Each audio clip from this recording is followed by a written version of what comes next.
We should take the second stanza of the national anthem as the opening prayer. O God of creation, direct our noble cause, guide our leaders aright, help our youth the truth to know, in love and honesty to grow, and believing just and true, bring up the height of attain, build a nation where peace must cease. Oh, help us, God. Amen. Ladies and gentlemen, morning, as I believe this is the first assembly of all quantity-surveyors in Nigeria, please feel free to greet in your dialect. Feel free to greet the person beside you in your dialect. Let me hear you say, Ekaro. Which other one is there? Dalu? Is it Dalu? In your language.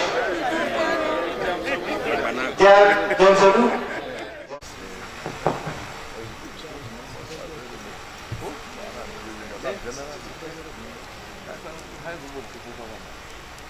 All right. Quantity surveyors registration for Nigeria. President of NIQS, Nigerian Institutes, chapter chairman, invited guests, colleagues, gentlemen of the press, distinguished ladies and gentlemen, it is my pleasure to welcome you of this assembly. Technology, innovations, opportunities, and challenges for the construction entrepreneur. Please, a round of applause. Keep recognizing. My name is QS Bolani Shotune, and how? Good morning, sir. Thank you for joining us. Ladies and gentlemen, so in our midst is the past president of NIQS, QS Messi Iyota is also here with us. Good morning, ma'am. Ladies and gentlemen, please permit me to recognize also the presence of the Deputy President of the Nigerian Institute of Quantity Surveyors, QS Olaimi Shonubi, who is also here with us.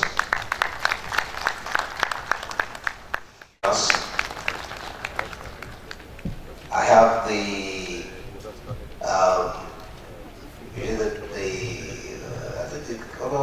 you call him the chancellor now of the QS Academy. You know, the driver and who's been in the brain behind this all. Please, ladies and gentlemen, join me as I recognize QS Femi Balogun is also here with us. The Nigeria Cobham, Professor Kabiru Bala is here with us. Good morning, sir. Thank you for joining us. We also have here a representative of the Arbitration Council is also here with us. Sir.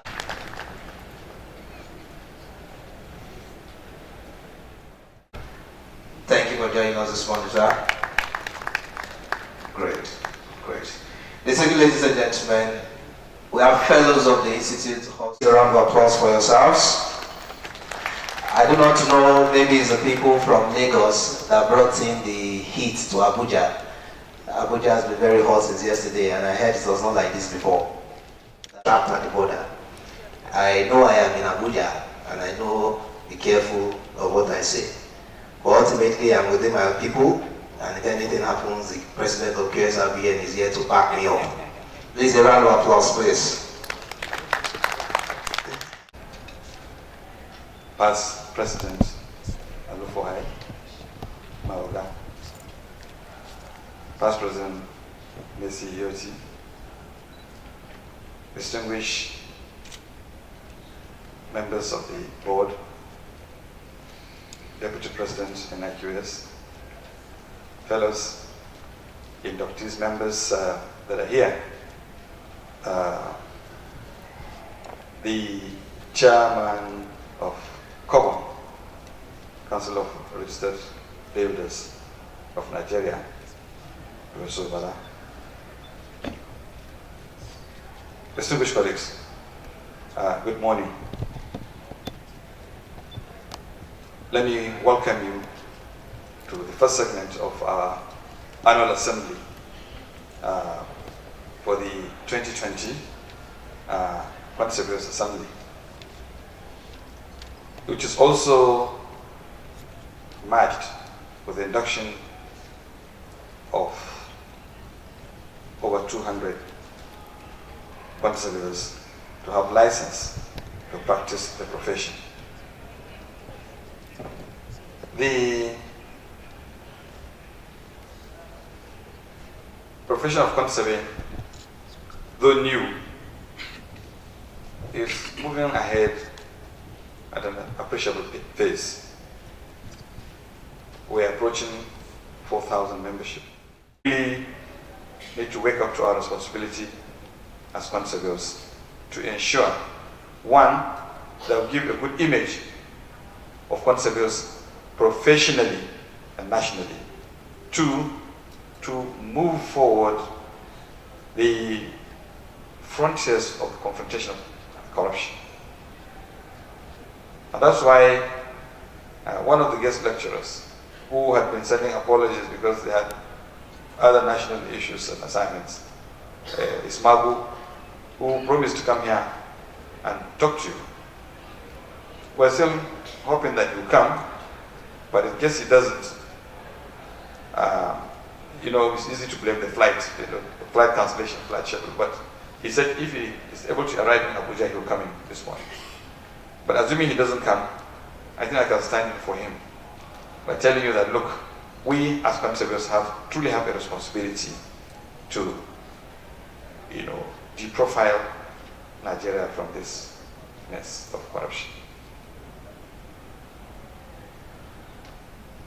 But not only that, most of you who get inducted develop some laissez-faire attitude, both to the Nigerian Institute of Quantity Surveyors and to the board. If you don't sustain the relationship, you cannot progress, you cannot move further. And you become vulnerable. Look, out of a population of over 200 million, you are just 4,000 carrying your licenses. If you don't come together and act as a force, as a group, you'll be trampled upon. So it's not a privilege that you should play with when you are inducted as quantity surveyors and you're bearing those licenses. Please, after the event today, maintain a good relationship with both the institute and the registration body. However, when you look at the theme for this year's annual assembly, it's indicative of the new frontier in our relationship as professionals. The NIQS is rebranding after 50 years of existence. After doing well so far, we believe that both the institute and organs of the institute and the profession and our training institutions and so on must rebrand to be able to cope with the 21st century challenges.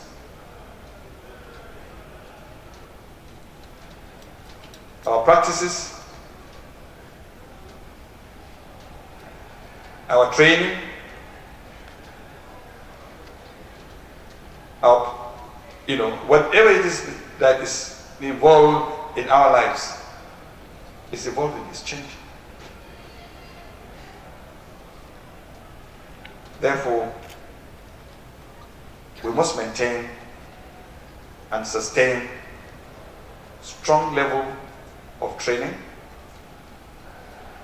taking into consideration advancement in technology, innovations, and artificial intelligence. We must continue to upscale our practices, whether we're in the public sector or in the private sector, whether we're in the training institutions or we are in some military or paramilitary institutions and so on. We must maintain continuous professional development. The NIQS graciously had set up the QS Academy, and the QS Academy is doing a lot in trying to upscale our skills. Please, let's take advantage of this. Let's not feel shy spending some resources to keep ourselves up to date. Our relationship with our colleagues in the built environment is also very important. We cannot be an island on our own. The construction industry is interwoven. We have the architects, we have engineers, we have builders, we have land surveyors, we have estate surveyors, and so on. We must work together to ensure that we protect professionalism. We must project professionalism, and we must make sure that we do that together. If there are indications that there are lapses here and there, or there are cracks here and there, each of us should be an ambassador in mending that. Now, I spoke about a guest speaker, Magu, who may be here, who may not. The other guest speaker, Dr. Amir, is a medical doctor, is a surgeon, healthcare consultant. He will come and talk to us on professionalism and probably our dialogue with the public. Because truly, not just conservators, quite a number of the professions are not appreciated by the public. Even those that you think people know. When you say a lawyer, maybe they think you just go to court, that's all. The public. Distinguished President, the program tomorrow. But today is us, ourselves. We will interact, we will induct our new members, and we will also wait for the conclusion of the session tomorrow. After the induction of members and after the first presentation, we'll discuss and talking to each other openly, so that suggestions to the board on how the board will be useful to you. Thank you very much. To the inductees, if you are wondering which Mago is the same time, we came in together to Abuja yesterday and it was asking me if I was in private practice. And I didn't know how best to answer, whether it's MCing or QS. Special guest for today, the president of the Nigerian Institute of Quantityvsurveyors. Okay, please, a round of applause as it comes up for his goodwill message. Thank you, sir. Generally, for packaging this annual assembly with the theme Technology, Innovations, Opportunities and Challenges for the Construction Entrepreneur. It is very apt given the period we are in, and for us it's more symbolic because the Institute just celebrated 50 years of existence. So we have to really do some soul searching and take note of emerging technologies, innovations and opportunities while rebranding and repositioning ourselves for enhanced service delivery to our clients and the nations at large. Congratulations, QSRBN, for putting this together.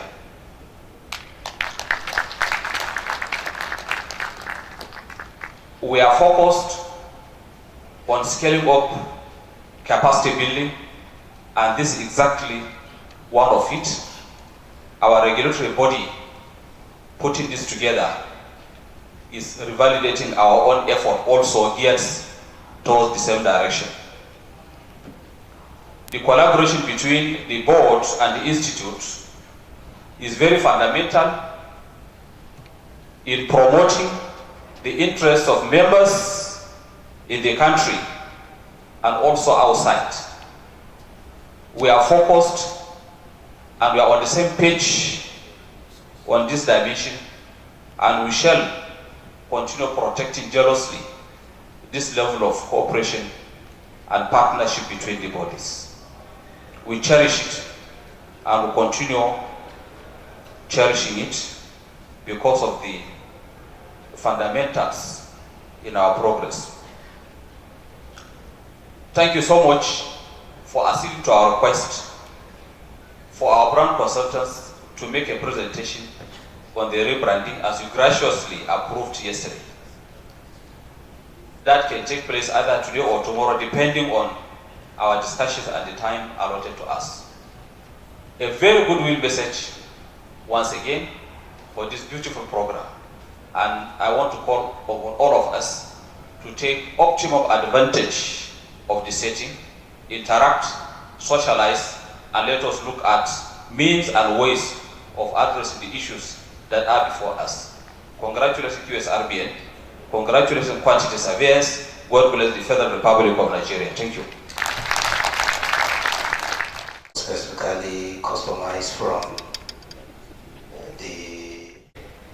and at this point in time, I'd please like to call up here there for his speech. A round of applause for him, please.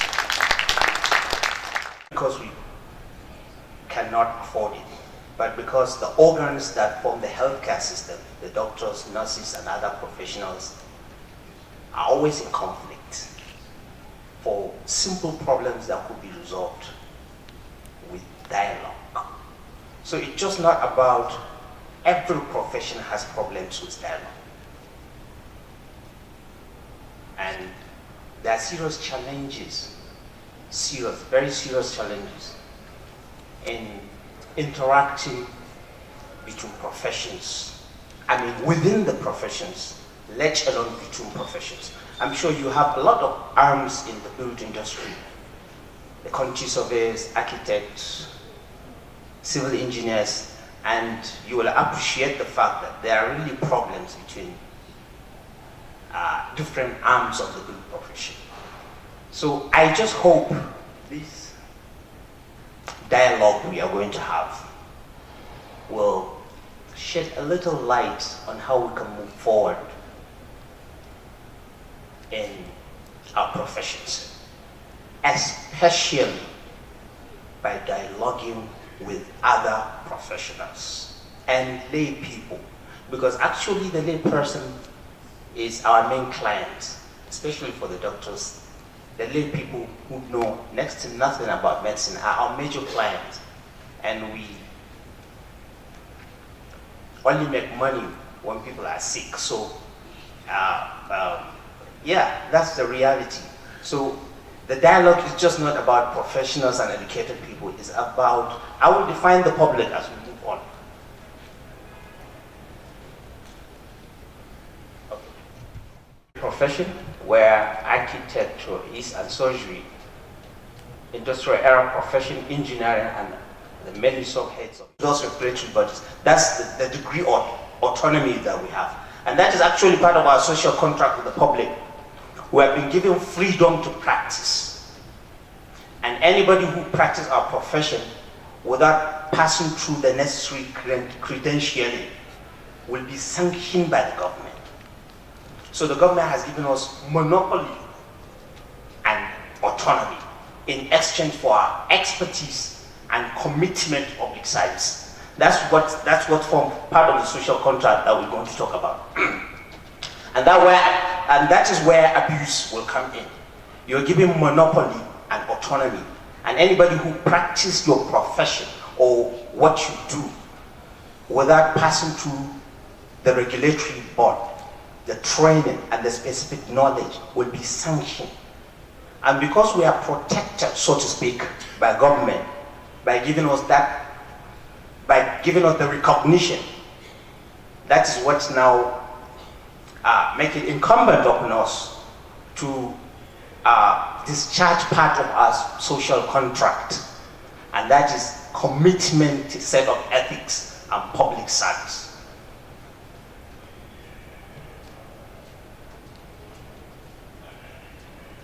Sorry.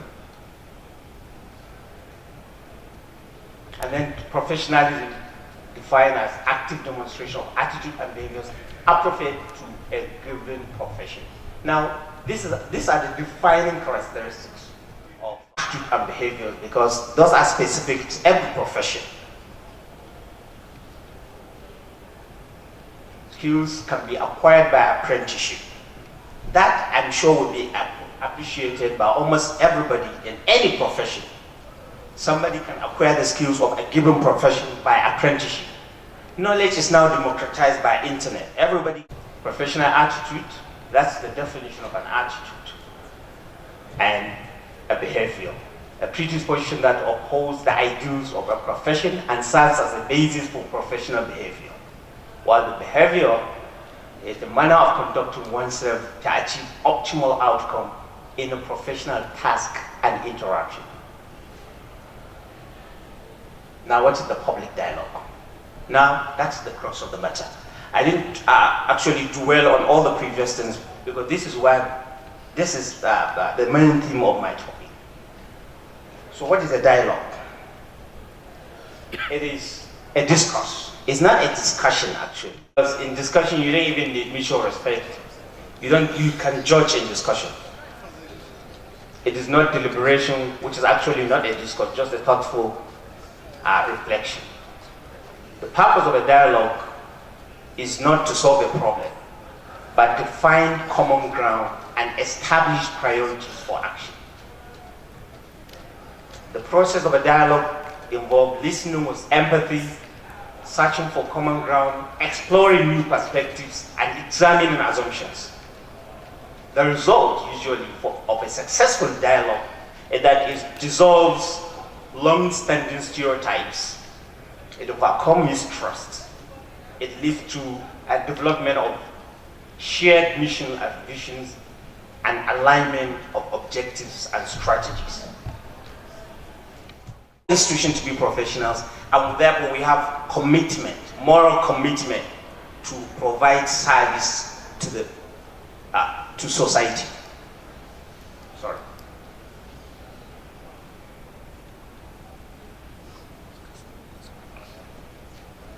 Why the need? Lay people to engender trust and drive further mutual benefit. That is our dialogue with lay people. Because the dialogue, the stakeholders, we need the lay people, our clients, and other professionals. We need the dialogue with lay people to engender trust and drive further mutual benefit. Other professionals to understand each other, develop shared vision and mission, and align strategies and objectives. Who do we dialogue with? Ourselves. That is the trainees, those who are training to be professionals, the educators who are training them, and the regulators that are regulating the profession. The public. The public, as we say, facilitating dialogue. These are the public. Lay people, policymakers, politicians, the media, and other professionals. But we still have conflict. A lot. And you can see one of the mantra, one of the theme of Trump's campaign was presidency. And if you want to see an archetypal enemy of expertise, Trump is there. But because he appeals to the lay people, and that civil engineering or quantity surveying, I will parade the conflict with intellectual. You can become it's a relative term. So it might not be true to act with anybody among either the lay people or other professionals that we mentioned. Confirmative diagnosis. You might have that in your profession. About somebody coming to you, maybe the architect are these, or all quantity surveyors are that. That kind of stereotyping and generalizing. Now, this is one of the most important obstacles.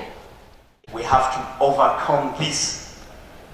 Identify the source of the conspiracy theory and overcome it. Then we will come to cross-intellectual transgression, where an expert who is known in a given field will just assume an authority. You see it a lot here. Somebody who is like maybe a Nobel Prize talk authoritatively on anything. A practitioner will know this. And in your interaction with clients who think they know better, because they are well educated. We need to. David Dornan and Justin Kruger are psychologists, that is the lay people, incompetent that is us, because you can be an incompetent person is unlikely to recognize their own incompetence or lack of knowledge. This is very important, because you can have you do not know. There's something about metacognition. That is, you have the cognition. You understand your limitation in knowledge. The less the knowledge, the more the confidence. You know, because the more we know, the humbler we become. Realize that they do not know. And this is very important, because when you're trying to dialogue with somebody who is claiming a knowledge or an understanding of knowledge, a non-existent knowledge. And, okay, a confident idiot. Yeah, educators, I think they should read the original paper. It is a remarkable discovery in dialogue and in this thing about equality bias. Who are you to tell me that? I'm also this, I'm also that. I have seen a chemical. I'm also an engineer. It's much later, because I'm really interested in interprofessional dialogue. I've always been interested in engineering. He wouldn't have argued with a professional about his own profession. Expertise, skills, he has gone through a lot of training, but yet he's arguing because certificates. You know, people pass through universities without acquiring any critical thinking skills. So when they come out, they just assume they are well educated and actually argue. Yes, exactly. Equality and confirmation bias. Actually, kickstart a discussion on how to truly dialogue. On the need to change. These are just outlines, but I just hope it will serve as some basis for a true dialogue within the built industry and with other professionals. American General. And there are other important ones. There is Zygmunt Bauman. He's a philosopher. That talk about the living fear. You know, Zygmunt Bauman is about interacting with others. That we are all. That is an important reference. There is Philip Tetlock on expert political judgment. Is also an important reference.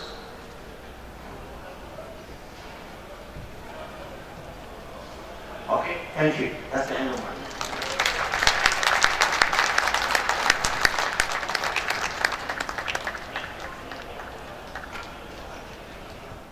Thank you so much. Thank you so much. Thank you for the wonderful, and like you said, it's more or less giving an outline who believes it feels to spark questions. I don't know if you're allowed to take one or two comments from anybody, but suffice to say, it mentioned two things that I picked upon.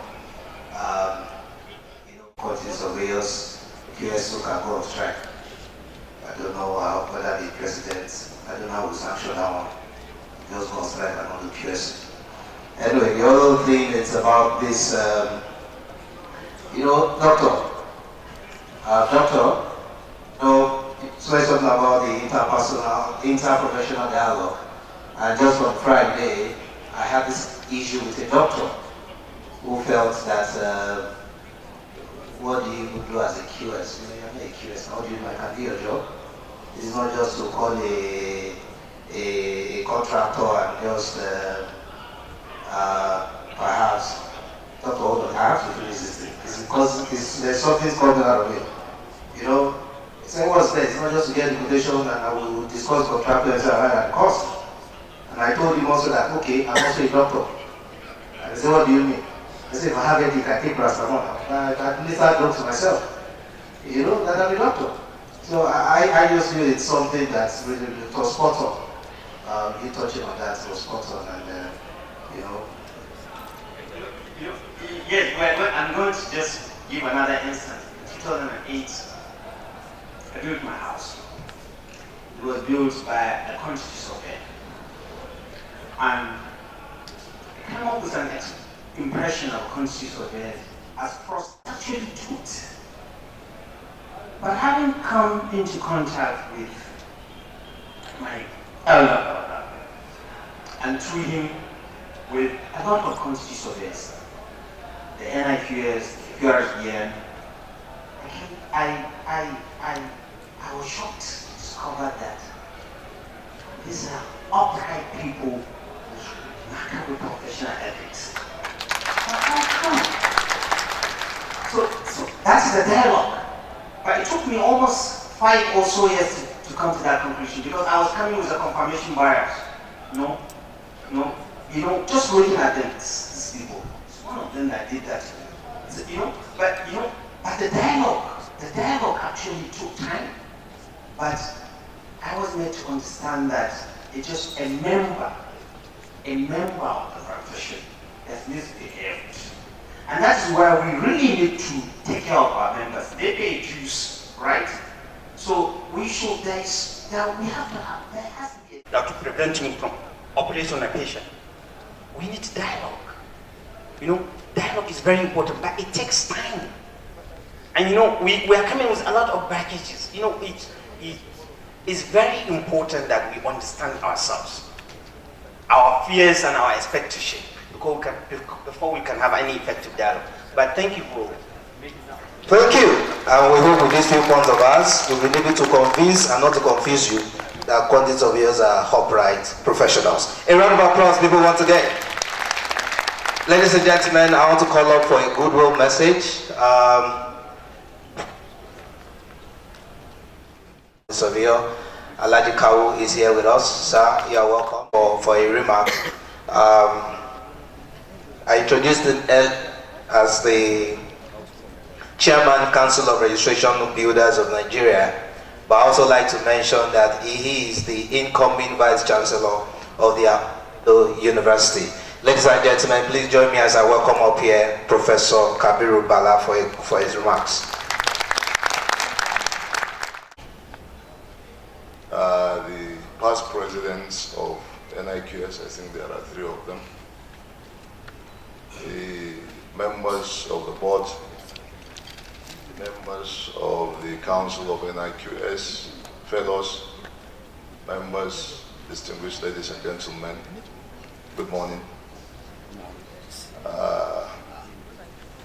I think, first of all, I would like to congratulate QSRBN for this. They have been consistent in this QS assembly. I've attended quite a number. And in fact, last year or 2 years ago, I was a resource person in Bauchi, I think. It's something that we need to sustain in order to maintain the knowledge that we have as practitioners of the profession. Secondly, I saw the number in the program, about 200 quantity surveyors are being inducted. I think it's a very large number, and QSRBN needs to be congratulated. For all the professions, you find that registration is very slow. The numbers are very, very slow. Even as old as QS 1986, established 1986, I think. Still, the list is about, as the president said, less than 4,000 registered quantity surveyors for the economy that we have in this country. It's very, very low. And if you consider the fact that many of our members are deceased, the number is much lower than 4,000. So we need to, without lowering the standards in any way, find ways of improving, increasing the numbers of registered professionals in this strategic profession as much as possible. And look at the thrust of government. Now we are talking about infrastructure, and we need professionals in that area to complement the efforts of government in providing the needed infrastructure in the country. In Carbon also, we are just about 4,000 also. It's very, very low, and like I said, you remove, discount our members that are deceased. And if you go around to all the others, architects, I think Akon is here, Koren, maybe Koren is higher, but if you consider the fact that Koren has many, many branches, the numbers are still lower, and so on and so forth. So congratulations once more. Now, like I said, without lowering the standards, and actually the president, I was dialoguing with the president a short while ago about the standards, and QSRBN is reviewing the practice standards. I hope we'll also try to make our inputs, because the NUC, the academic arm, is also reviewing the what they call the minimum benchmarks, minimum academic standards, minimum academic standards, benchmark minimum academic standards. So because we complement each other, and in so doing, we should also insist that the efforts of the profession and then the NUC be made complementary. In a way, somehow there are conflicts, and we need to straighten this out. The function of the regulators is different from the function of the academics, although they are very, very complementary. You need to understand that. And then one remark also, the need for interprofessional dialogue. I think I like this paper a lot, especially the Dunning-Kruger effect. I'm a student of organizational behavior, so I read a lot about that and other issues about human interactions. And we need to do this also as professionals. Organizational behavior, I think, should be a core subject in all built environment professions. I think we interact a lot with intra-professional interactions, interprofessional interactions, and then with the clients, with the public, with the government, with services, with contractors. It's so wide that we need to have this basic knowledge, not even at this time. This we should be refreshing ourselves with some case studies of, as the doctor mentioned, once a few case studies. But it should be integral part of our training, either at the academic institutions or at the professional level. Very important paper. I would like to have a copy. Once more, thank you very much. I congratulate QSRBN, and I hope we keep the flag flying. Thank you very much. Ladies and gentlemen, to also please give his remarks. A round of applause for the academic. We are representing the Registrar, Architect Registration Council of Nigeria, Architect Munai Umaru Salawa. I accidentally found myself lecturing after I had been in practice for quite some time, with the aid of another professor, and told me to come up with a design. And I told him, for us to proceed, we need to get and involve a registered quantity surveyor. And he told me he does not need a quantity surveyor. And I told him why. I began to explain as a novice the importance of a quantity surveyor. And you know what happened? That project, I backed out. I backed out on the basis that he never wanted a quantity surveyor. But my backing out cost me a lot. And they told me that since I refuse to do this scheme, I'm insisting that a quantity surveyor must be involved. I may never get to a position I designed in university. And I told myself, it is better I never get to that position than to rubbish myself and rubbish my institute and probably rubbish my board. But somehow, because of probably my sincerity, I got to that position they never wanted me. But you know what? Having got to that position, I displayed my prowess and I decided to leave. But I left a mark that you need a quantity surveyor in every project. And I strongly disagree with your president when he said Quantity Surveyor is pretty new. As a scholar of history of architecture, who taught history of architecture in some universities, I'm aware that the profession of quantity surveyor or surveying dates back to creation. When God said, let there be light, when light existed, a lot of quantities were involved.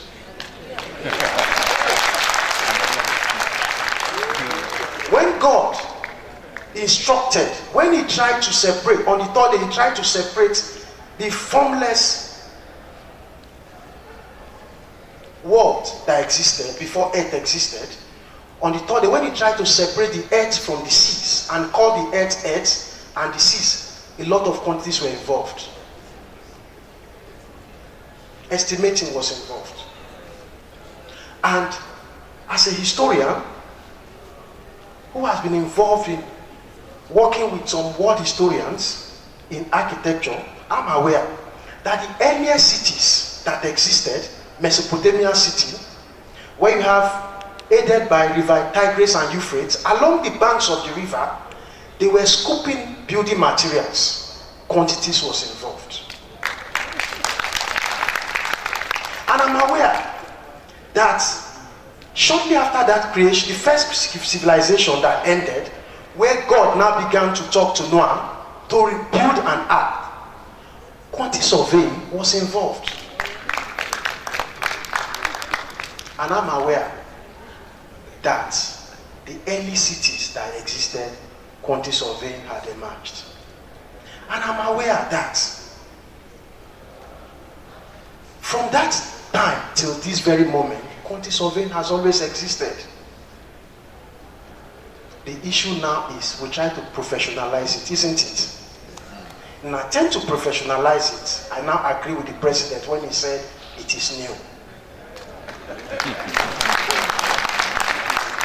But I still strongly disagree when we now discuss the pyramid of Egypt. When Egypt, the grandson of Canaan, who was the son of the second son of Noah, when he left and went to the son of Ham, he went to Egypt to settle, and from Mastaba they had the pyramid, which was 5 levels of Mastaba, and they had the great pyramid. Quantity surveying was involved. I'm aware Imhotep, who called himself an architect, the wife played the role of a quantity surveyor. For a professor to now tell me that I don't need a quantity surveyor for a scheme that is more than millions of naira, I don't know if an architect I get involved, how I will survive when litigation or arbitration sets in. And my professor, Arajo, he tell me that, Wilson, for you to be a successful architect, you have to do 3 things. Either you get a quantity surveyor as a friend, make one your partner, or marry one. So I have always seen quantity surveyors as my friend, and I've always seen them as my colleagues. The big architectural firms I've worked, I've found quantity surveyors being the best friends of the architects. Apart from being the best friend, I see them as the chief accountant of any project in the built environment. So, I have come today to represent the handsome registrar of ACON, Architect Muna Isalawa. We got your invitation in our office, inviting him to come. On that invitation, I saw 2 phone numbers and I made a call, and a beautiful young lady from your board responded and said, my registrar is meant to give a remark.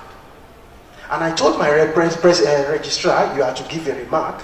And he said, Wilson, since you are now part of me and I'm part of you, let us get started. So, a remark was generated. So I speak his mind, or I read his mind. Remarks by the Architect Registration Council of Nigeria, ACON Registrar, Architect Munai, FNIA, a special guest at the 2020 Annual Assembly of Registered Quantity Surveyors, an induction of newly registered quantity surveyors, organized by Quantity Surveyors Registration Board of Nigeria on 26 February 2020 by 10 a.m. at NAF Conference Center and Suite, Plot 496, Amadu Bello Way, opposite Deeper Life Junction, Abuja. I hope I'm there, and I hope I'm here. So, good morning, President of Quantity Surveyors Board, members of the board. I'm quite happy that the President of NIQS is romancing with you professionally and as a brother. I thank the President of NIQS, and I recognize his members as well. So permit me to just go straight to the remark. It is a great pleasure, it is a great honor to be invited as special guest to this great occasion organized by Quantity Surveyors Registration Board to give a remark at the 2020 induction ceremony of newly registered quantity surveyors. This ceremony is very important to us, ACON, as a regulatory body, and to the regulatory bodies in the built environment. Quantity Surveying Registration Board, like ACON, is saddled with the responsibility of registering and controlling the practice of quantity surveying within the Federal Republic of Nigeria in accordance with the Law Act number 31, now Cap Q1 LFN 2004. The duties of quantity surveyor calls for carefulness and dedication. As a registration board in the building industry, the duty of quantity surveyor has to be saddled with care, because if anything goes wrong with respect of calculations of materials for any project, it will spell doom for that project, which may lead to project abandonment. Therefore, as you have been inducted today, that's to the inductees, as members of Quantity Surveying Registration Board of Nigeria, you are strictly advised to stick to the rules and regulations of your profession. It is worthy of note here to mention that all the registration boards under the building industry are expected to work harmoniously for the progress of the individual profession and the nation at large. It is my sincere belief that all the inductees here present today will assiduously work towards this objective. ACON has always had a good relationship with QS-RBN and would want improvement on this relationship. Once again, I welcome you all to the membership of Quantity Surveying Registration Board of Nigeria. To the organizer, I wish you all happy deliberations. And before I step down from this podium, I want to inform you that ACON made a publication of registered architects in the Daily Trust of January 22nd of this year. You find it in page 33 to 38. And we too, in architecture, would want you to publish so that we can know the right quantity surveyors to consult. Thank you very much.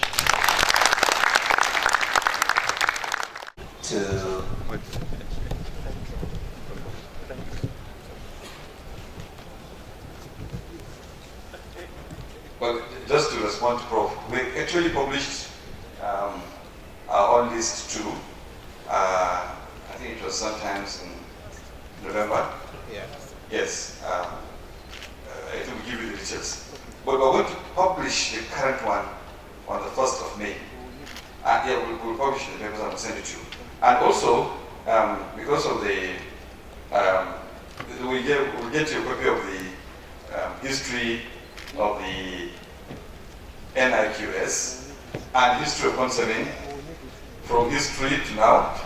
And so that as a historian of architecture, I'm sure it will make sense to you. Thank you very much. Thank you. On behalf of my registrar, I say thank you. My president, Architect Tipo Ajayi. We're having a council meeting tomorrow, but he has promised to try and show face. If he does not, he will still tell me to present it. Thank you very much. Well, round of applause for the actor. Never listened so cordial relationship with architect. The project Moment where the oath taking and issuance of registration certificates is going to go on right now. So if there's any inductee who is not in here, maybe somewhere outside there, you need to tell them to come inside as we start off this process. The same, ladies and gentlemen, at this very point in time, I'd like to welcome up here to take charge of this entire process of oath taking and issuance of registration certificates. Please join me as I welcome here the President of the Quantity Surveying Registration Board of Nigeria, Murtala M. Aliyu, as he walks up here to conduct these affairs. A round of applause for him.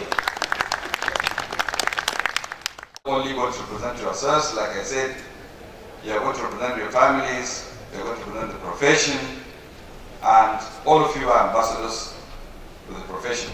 You remember what the guest lecturer told us.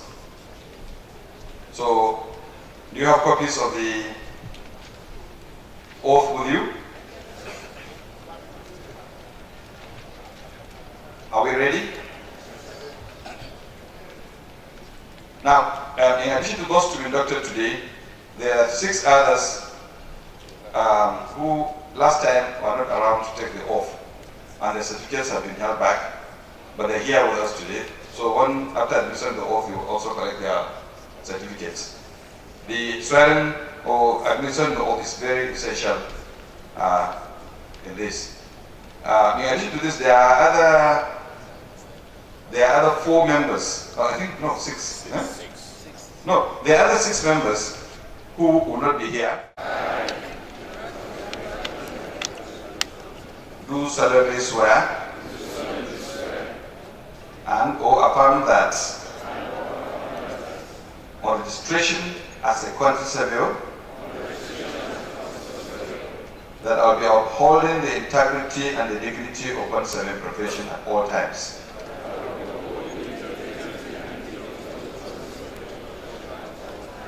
And in all places in the course of practicing the profession. That I will not do anything and or act in any ways that will bring or is tantamount to bringing the quantity surveying profession into disrepute.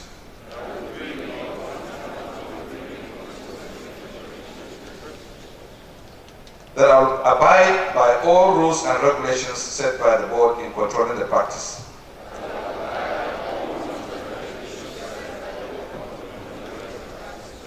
The practice of the profession in all its aspects and ramifications. That I will fulfill all financial and other obligations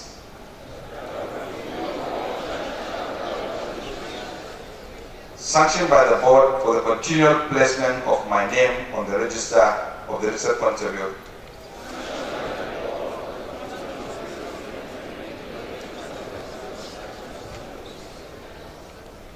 That I will submit to and complete. That I declare to act professionally with precision and impartiality.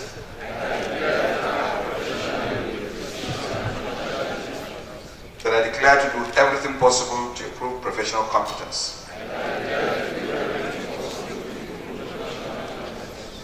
That I declare to accept that only those assignments that I'm capable of performing.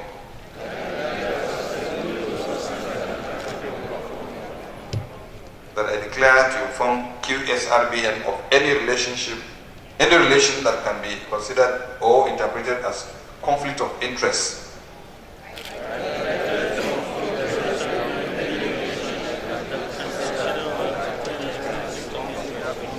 And that will affect my judgment. That I declare not to disclose confidential information related to the profession.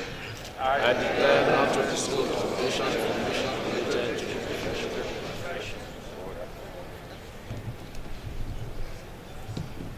or the assignment except with official permission.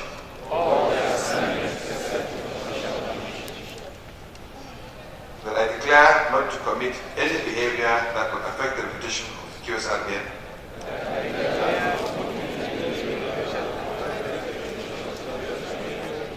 Or its accreditation/certification processes. This is my declaration that I adhere to the code of conduct. And if complaints are made about my conduct, I authorize further investigation accordingly. Congratulations. Thank you very much, sir. This information is for you, the inductees. You will go this way. You drop your oath form with the lady standing in white when your name is announced before you come for your certificate.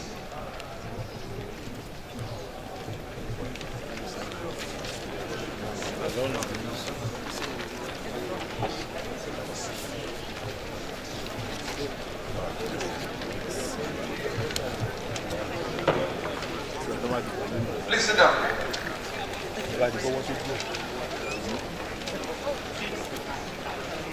Adeni Adetola Tokumbo. Adeni Adetola Tokumbo. Olanipekun Ayokunle Olubumi.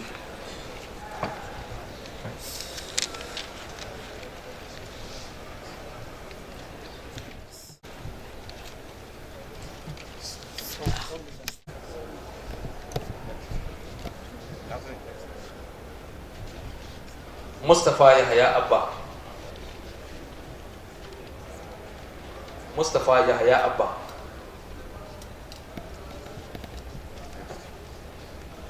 This way, this way.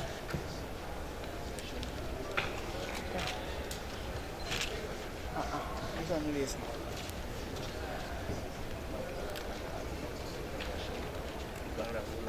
Igbara. Igbara Roland.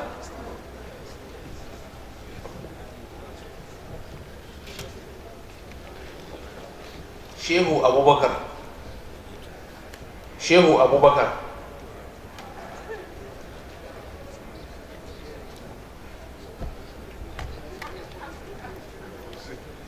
Abraham Ojogbane. Abraham Ojogbane.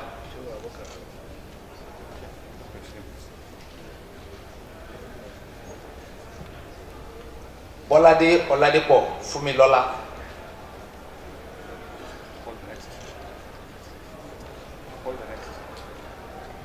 Oladipo Francis Olukayode.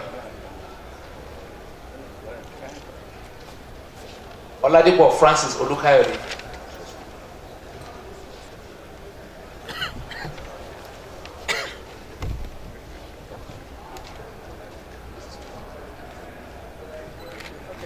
Oladipo Francis Olukayode.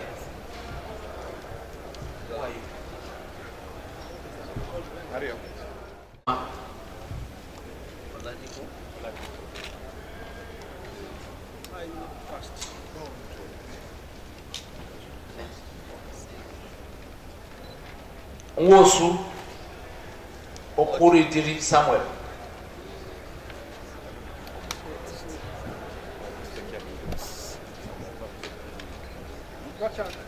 Alade Oyeniyi Sunday.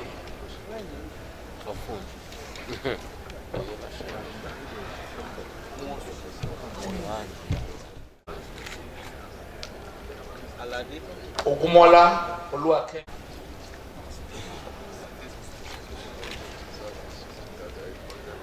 Iteta Emmanuel Osade.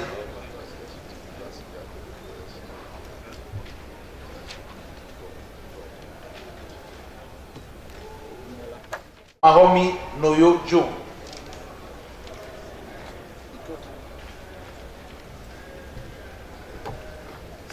Zachariah Yohana.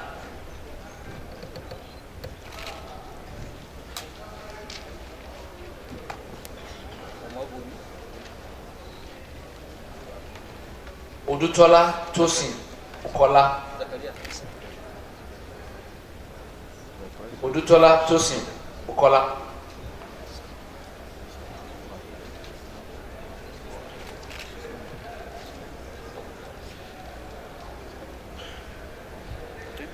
Akinola Gbemisola Ajoke.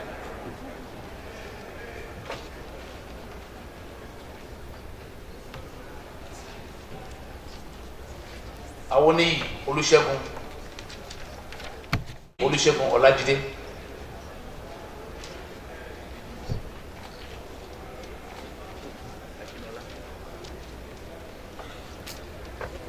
Oguntuase Sanmi Oluwadare. Oguntuase Sanmi Oluwadare. Omotosho Odunayo Elizabeth. Omotosho Odunayo Elizabeth.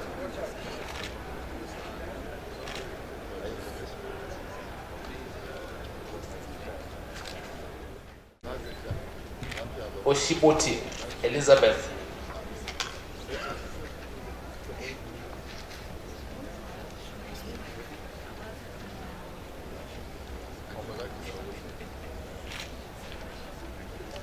Ibrahim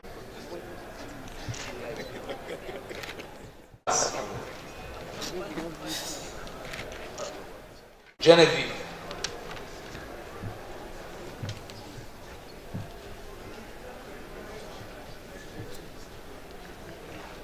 Adebayo Afolabi. Adebayo Afolabi.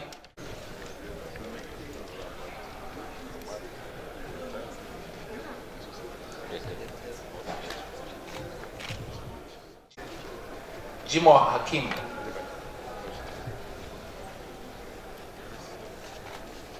Oguntuase Victor Benga.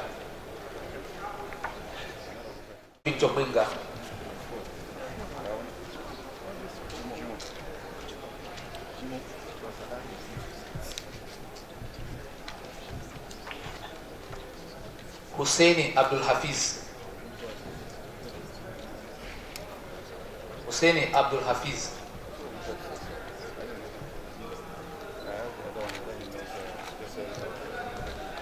Yahaya Aliu Bambali. Yahaya Aliu Bambali.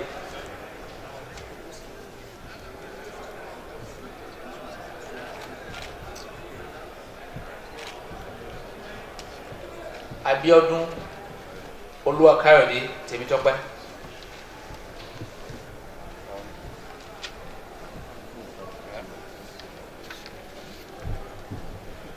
Alabi Husseini Kehinde.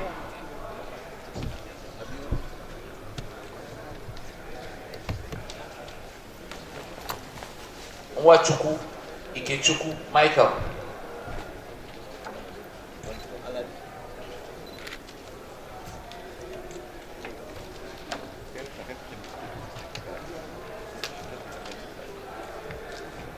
Bello Halima Abimbola.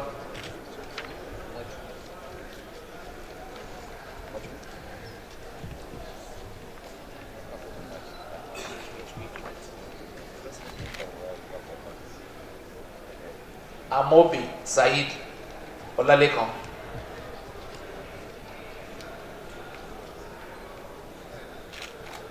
Owiri Eyen Emuhedi.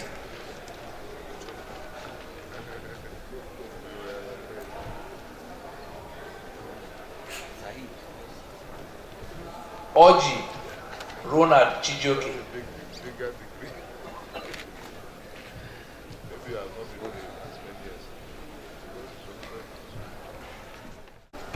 Olariwaju.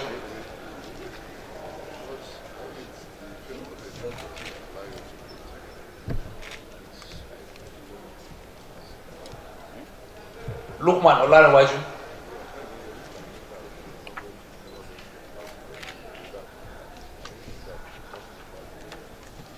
Animadu Christopher.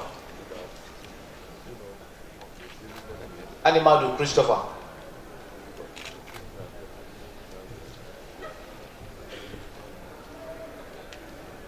Ajayi Oluwaseun David. Ajayi Oluwaseun David. Olatunde Hassanat Taye.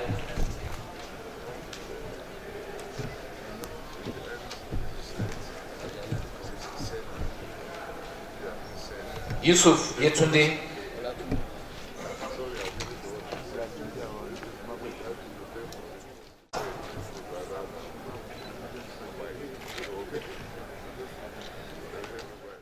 Arawi Razak Olalekon. Adeonju Afiz Olaide.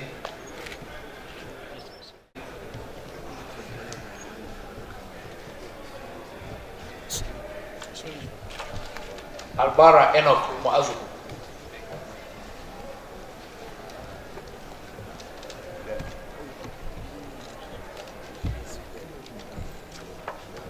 Muhammad Babban Kofa Muhammad. Muhammad Babban Kofa Muhammad.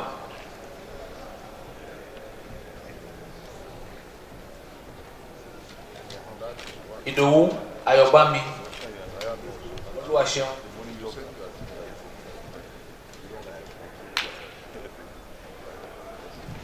Idowu Ayobami Oluwaseun.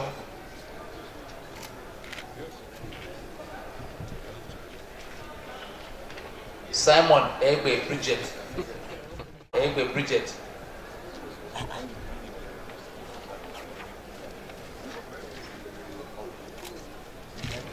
Famuyiwa Idowu Matthew. Famuyiwa Idowu Matthew.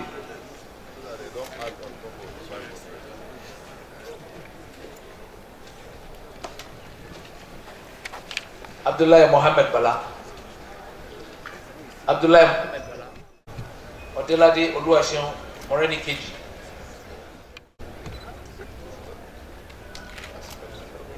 Abdurrahim Mansour Adaviluku. Abdurrahim Mansour Adaviluku.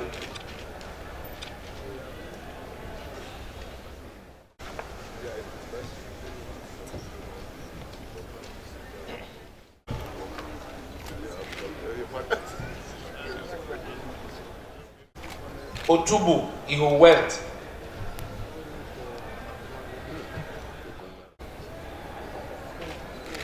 This man appears. Samaila Shehu. Samaila Shehu.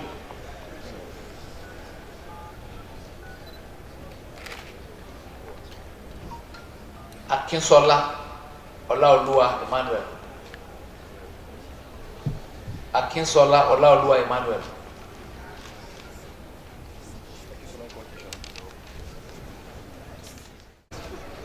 Oluwaseun Josephine.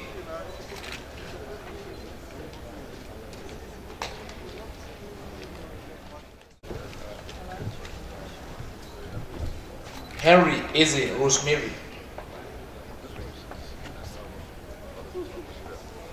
Henry Eze Rosemary.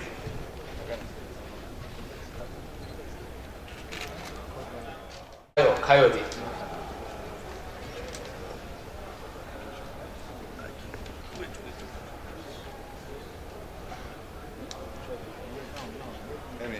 Rosemary.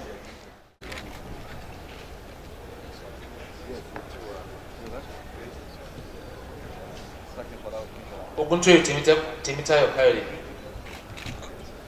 Abba Isa Modibo.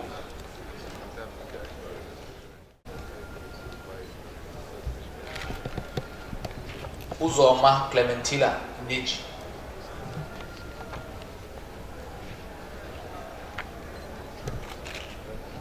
Adesomi Sunday.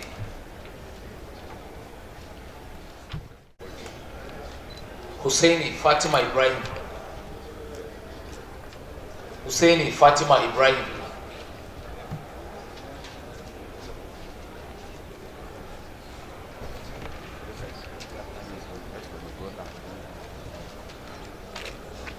Adeyemo Adefunke. Adeyemo Adefunke.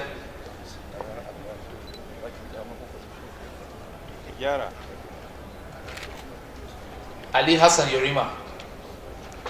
Ali Hassan Yerima.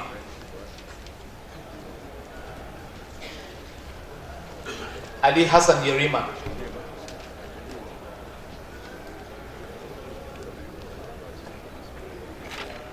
David.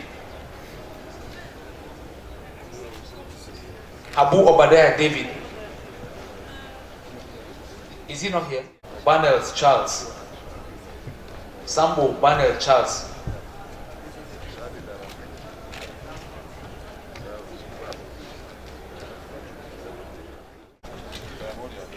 Maleka Shamsuddin Musa.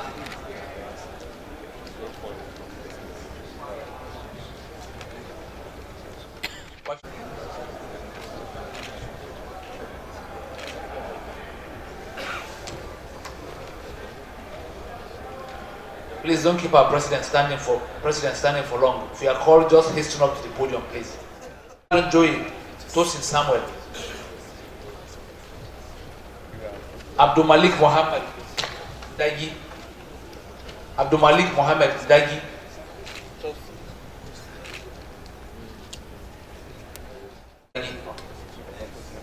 Ali Anas Sani. Ali Anas Sani.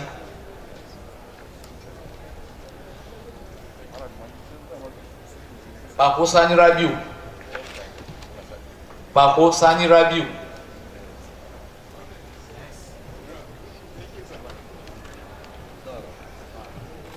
Ibrahim Yelakumi. Ehena Chok Cosmos Chidi.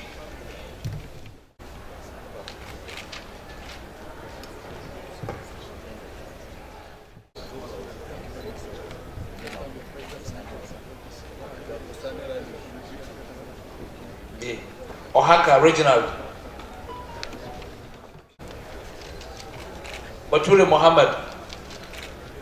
Bature Muhammad.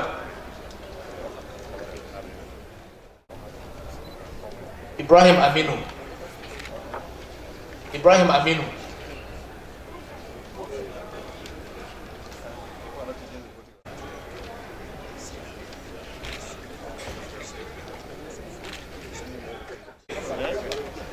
Amos Ehikioya.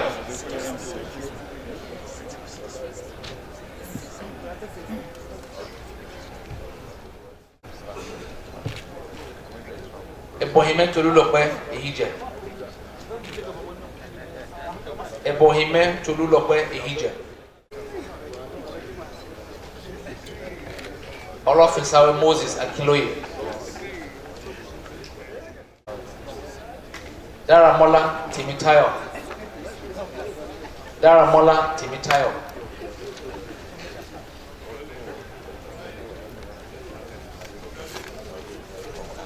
Ayla Olasunkomi Rotimi.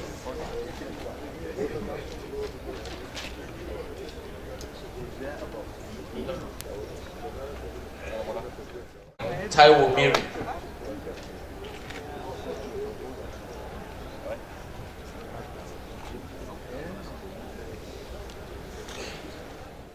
Femi Gabriel.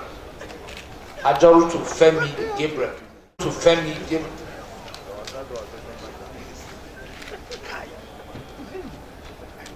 Akanji Aina. Abdullahi Atahir Makarfi.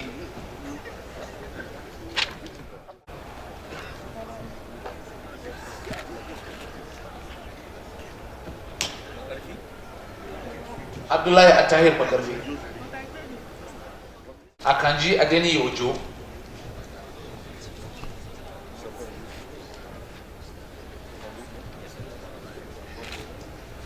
Abasamu Victor Eberechi.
James, we have also had to get here.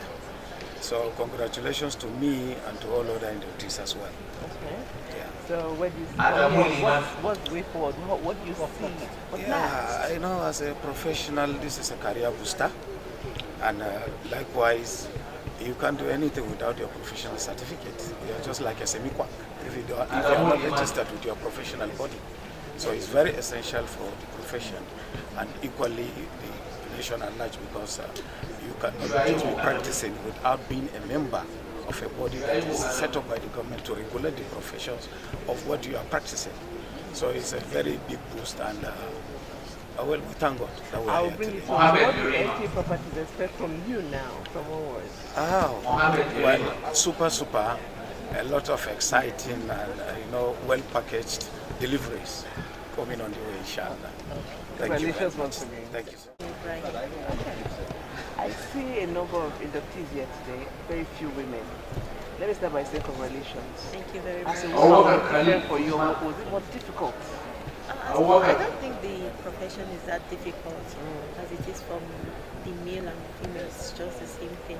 It's just special because you're not much, the ladies are not much, so you feel special the way you're being treated. Why are there not many ladies? I'm interested.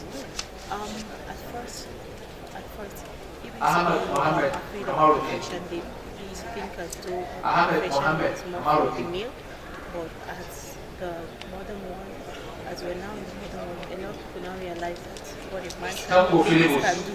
I'm not saying better, but the ladies can do. So more ladies are being, engaging themselves into the profession. Nigeria's infrastructure is one of the key areas of government concern. You are now inducted. How would your profession as a person contribute to the development of this country and your personal development as a professional quantity surveyor? Okay, I've been putting my own quarter into the whole profession thing, into the construction industry, into the infrastructure. The fact that I'm inducted only makes it much more better because I'll try my best to make sure that we work on the lapses we have in the infrastructure and also involve other people into it so that the profession will grow and we have less of lapses in our infrastructure and the construction industry too. Let me get the full name of you. My name is Curious Fatima Hussein Ibrahim. Can I ask you the question on my mind? Will you answer me? Depends on the question. Yes, I'm the president of the Nigerian Institute of Surveyors. It is one thing to celebrate, but then what do you expect of the new inductees into your profession? Yeah, the admission of the inductees system is very, very fundamental for us because they are coming in render valuable additional. Leading to this, they have gone through years of preparations, tutorages, evaluations, evaluation of the experiences before eventually we got fully satisfied and say, okay, come into the front. Salami Richard Olatunji. So these are the processes. Salami Richard Olatunji. Very, very confident and fully satisfied. Salami Richard Olatunji. They are going to create values and then improve our investment. Onya Nemeka Master.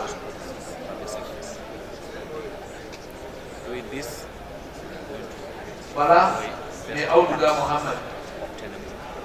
Bala Me Auduga Muhammad.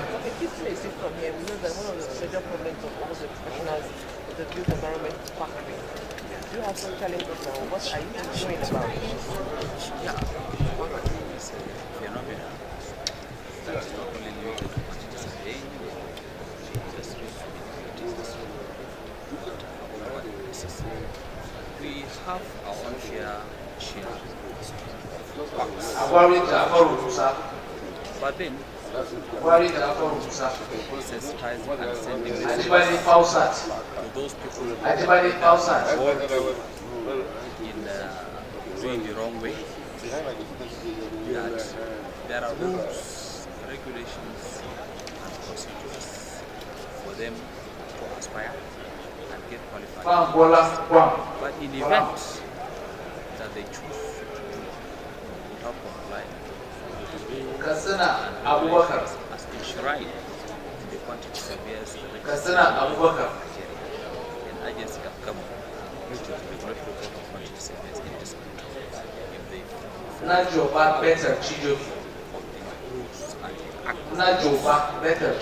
have heavy penalty. They are once if noticed, observed, and they are engaged in such unwholesome practices, there will be some prosecution.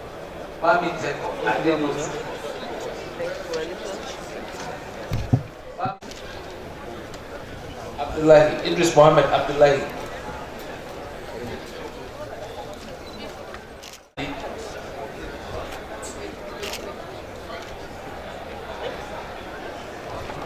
Abiola Abimbola. Abiola Abimbola. Hajara. Abiola Abimbola.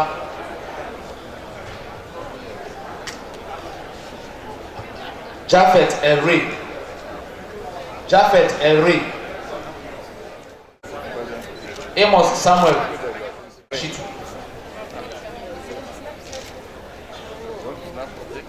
Abdullahi Modina Shitu.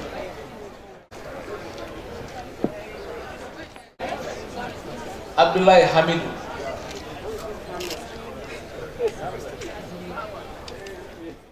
Mutiu Audu. Mutiu.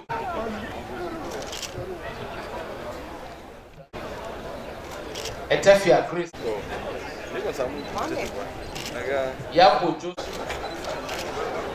Igwe Ifeanyi Amobi. Akobu Grace. Akobu Grace.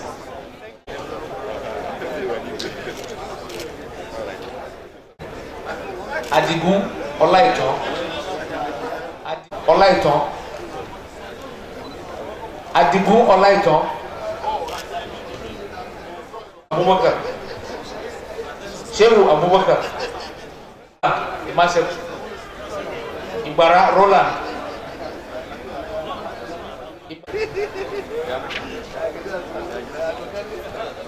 Ensure that your names are correctly spelled, please.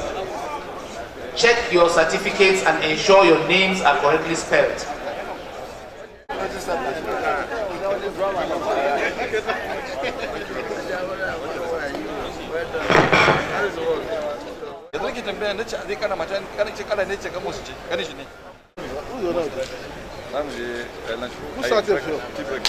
I think maybe shouldn't be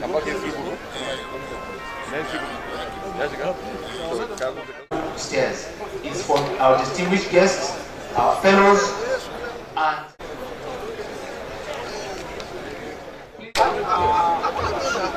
thank you very much. A day like this, honestly, it's a day filled with joy. Because one, I see, as a resource person, I see many of my candidates who are receiving their certificate today.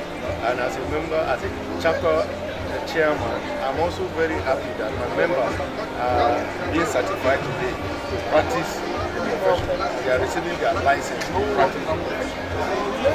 What encouragement are you getting? Wonderful. That encouragement one is to ensure that we feel the atmosphere of practice. This is a gathering. This gathering is the annual assembly of Quantity Surveyors. So, one, you are going to interface with your old friends, your old classmates. Two, people are collecting their certificate and then they will be lectured. So people, you will be fulfilled at the end of the day. I want to teach them something. What do you teach them? The best in the profession. Prosperity, long life, good health. Most, above all, they should maintain the beauty. That will be their story. How long ago did you do it?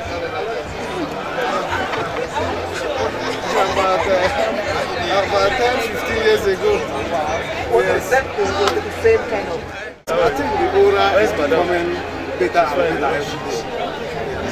I wish them the best.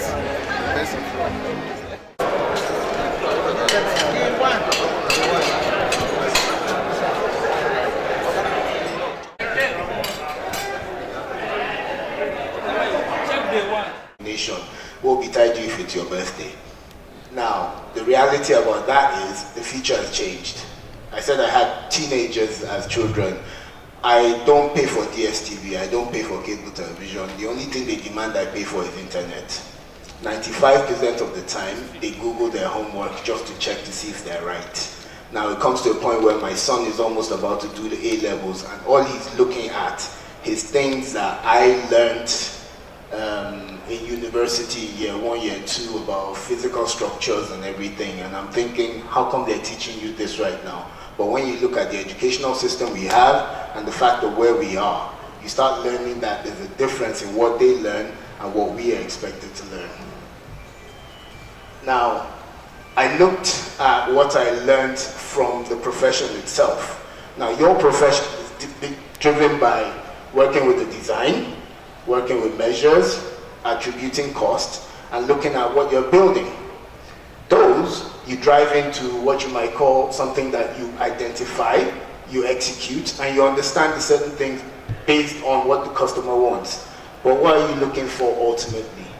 The ultimate thing you're looking for is value.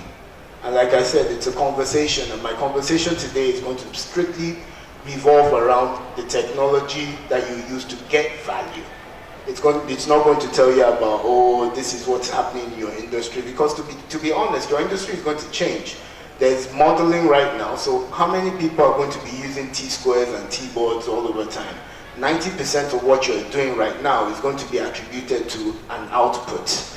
And that's what this slide tells you.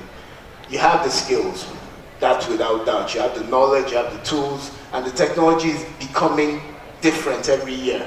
Every 12 to 18 months now, there's a new technology that actually changes what you do. If you want to paint this room right now, Deluxe Paints have a new tool that you can download on, an app actually, that you download on your phone, and you use it to actually capture the whole room. And it allows you to actually change shades of paint. So it's now no longer about bringing out a paint booklet to look at 200 pages of paint or 300 shades. You can do that strictly from your phone. The value will be determined by what input and quality you put in, and that will just give you an optimal output.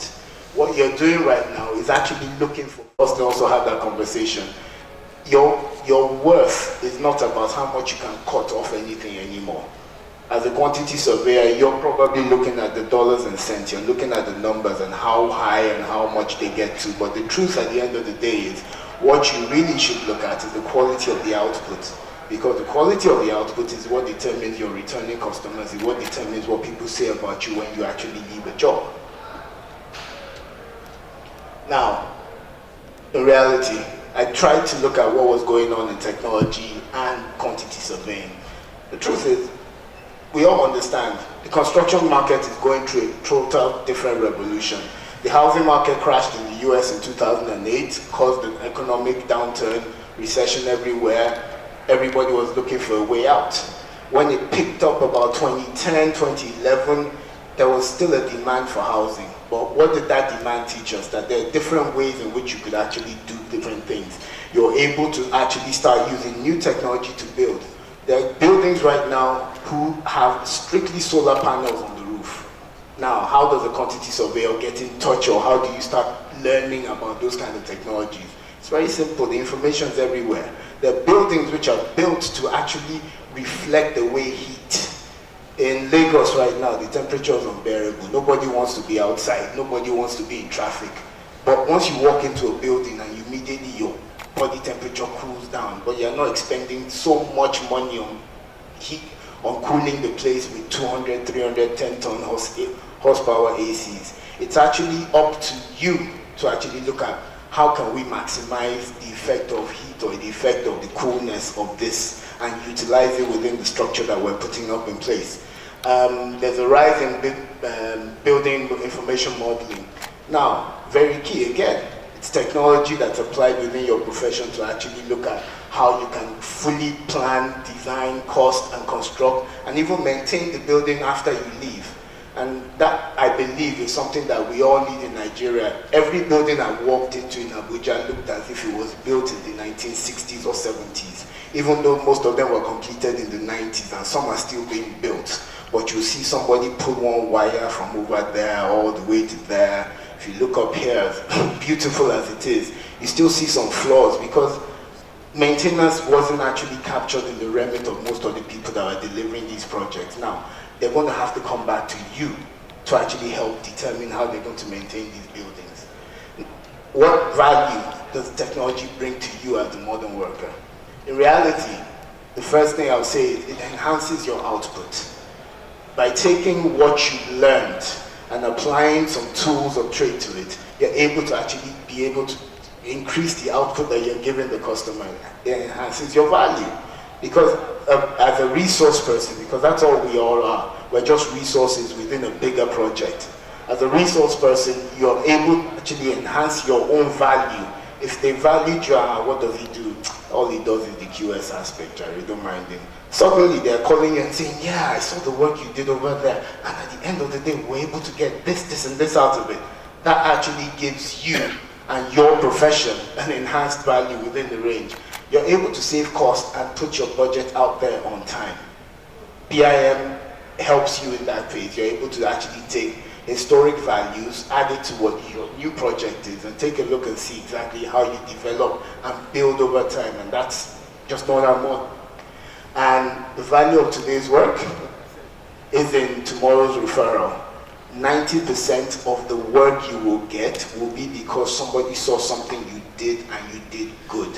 I haven't interviewed for a job since my third job, and it's because I learned one thing from a very strict father with a very strong cane. If you do it well now, they'll always call your name or they'll always remember you where you go. Now, for different documents for you.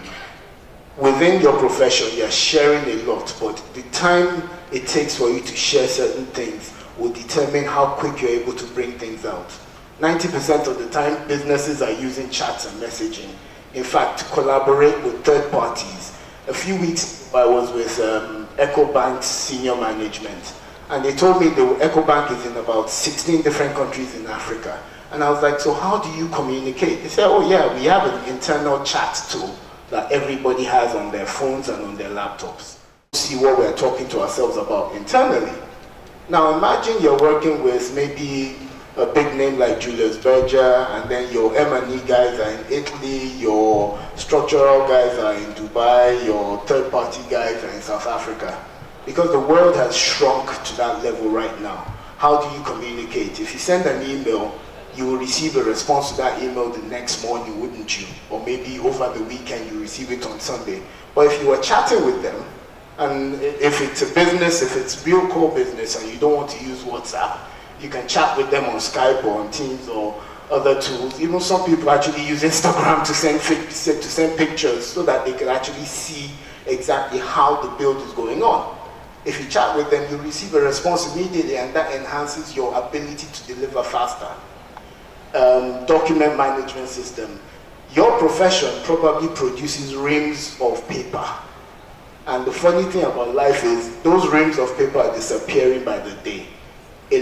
You're almost no different from the insurance industry in the amount of things you want to see before you actually deliver something. You want to see a notice of this, you want to see the requisition for this, you want to see the PO for this. At the end of the day, all those reams of paper go through how many people and then need to be signed off by somebody else.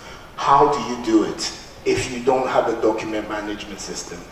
The thing that can happen to you is for you to have the ability to recall a document and just take a look at it without sending somebody into warehouse 10 to go and bring out a whole big box of something. And that box has been eaten by cockroaches and Lord knows what else. Then, file sharing. If I have a super plan for a 50-story building to be built in, I don't know, Abuja here, and I have to take that same paper and send it by DHL to Lagos so that somebody can look at it, minute on it, and send the same document back to me in Abuja so that I can minute on it, and I send it back to some M&E guy in the US. We'll be there till December. Meanwhile, all we would have done is just gone past one level of interworking. But if I'm taking that same document, even though it's too big to be sent by email, but I put it on a file sharing pass, and I sent just that link to my partner, and the partner is able to actually take a look at it and move on it.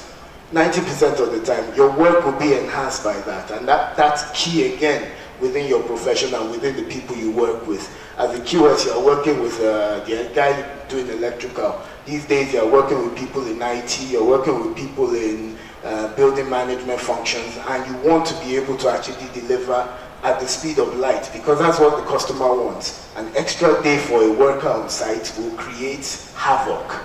But once you're able to use these tools, you move on to the next almost immediately. Activity feeds are still fairly new within the industry, and they don't give you, I would say for now, they're not giving the optimal path because people aren't using them to the fullest of its ability. Now, I don't know if you watch Sky News or you watch BBC and you see that tick at the bottom saying the price of gold today is $1,000, oil today is 57, or if you watch Bloomberg, those of you that watch investment news, and you see those feeds, that's what activity feeds are. You're able to take these things and get instant information. If the price of cement has moved from 2,000 to 1,700, it affects you immediately. If the price of granite in the world market has moved from $86 per ton to 37, it affects you. It affects your future projects. It affects your estimation for certain things. And those are the things that give you a bit of light when you're talking with intelligence in front of the customer to tell them that, look, you know what, this is why I'm using this number, this is what I did, this is what I'm doing. Now,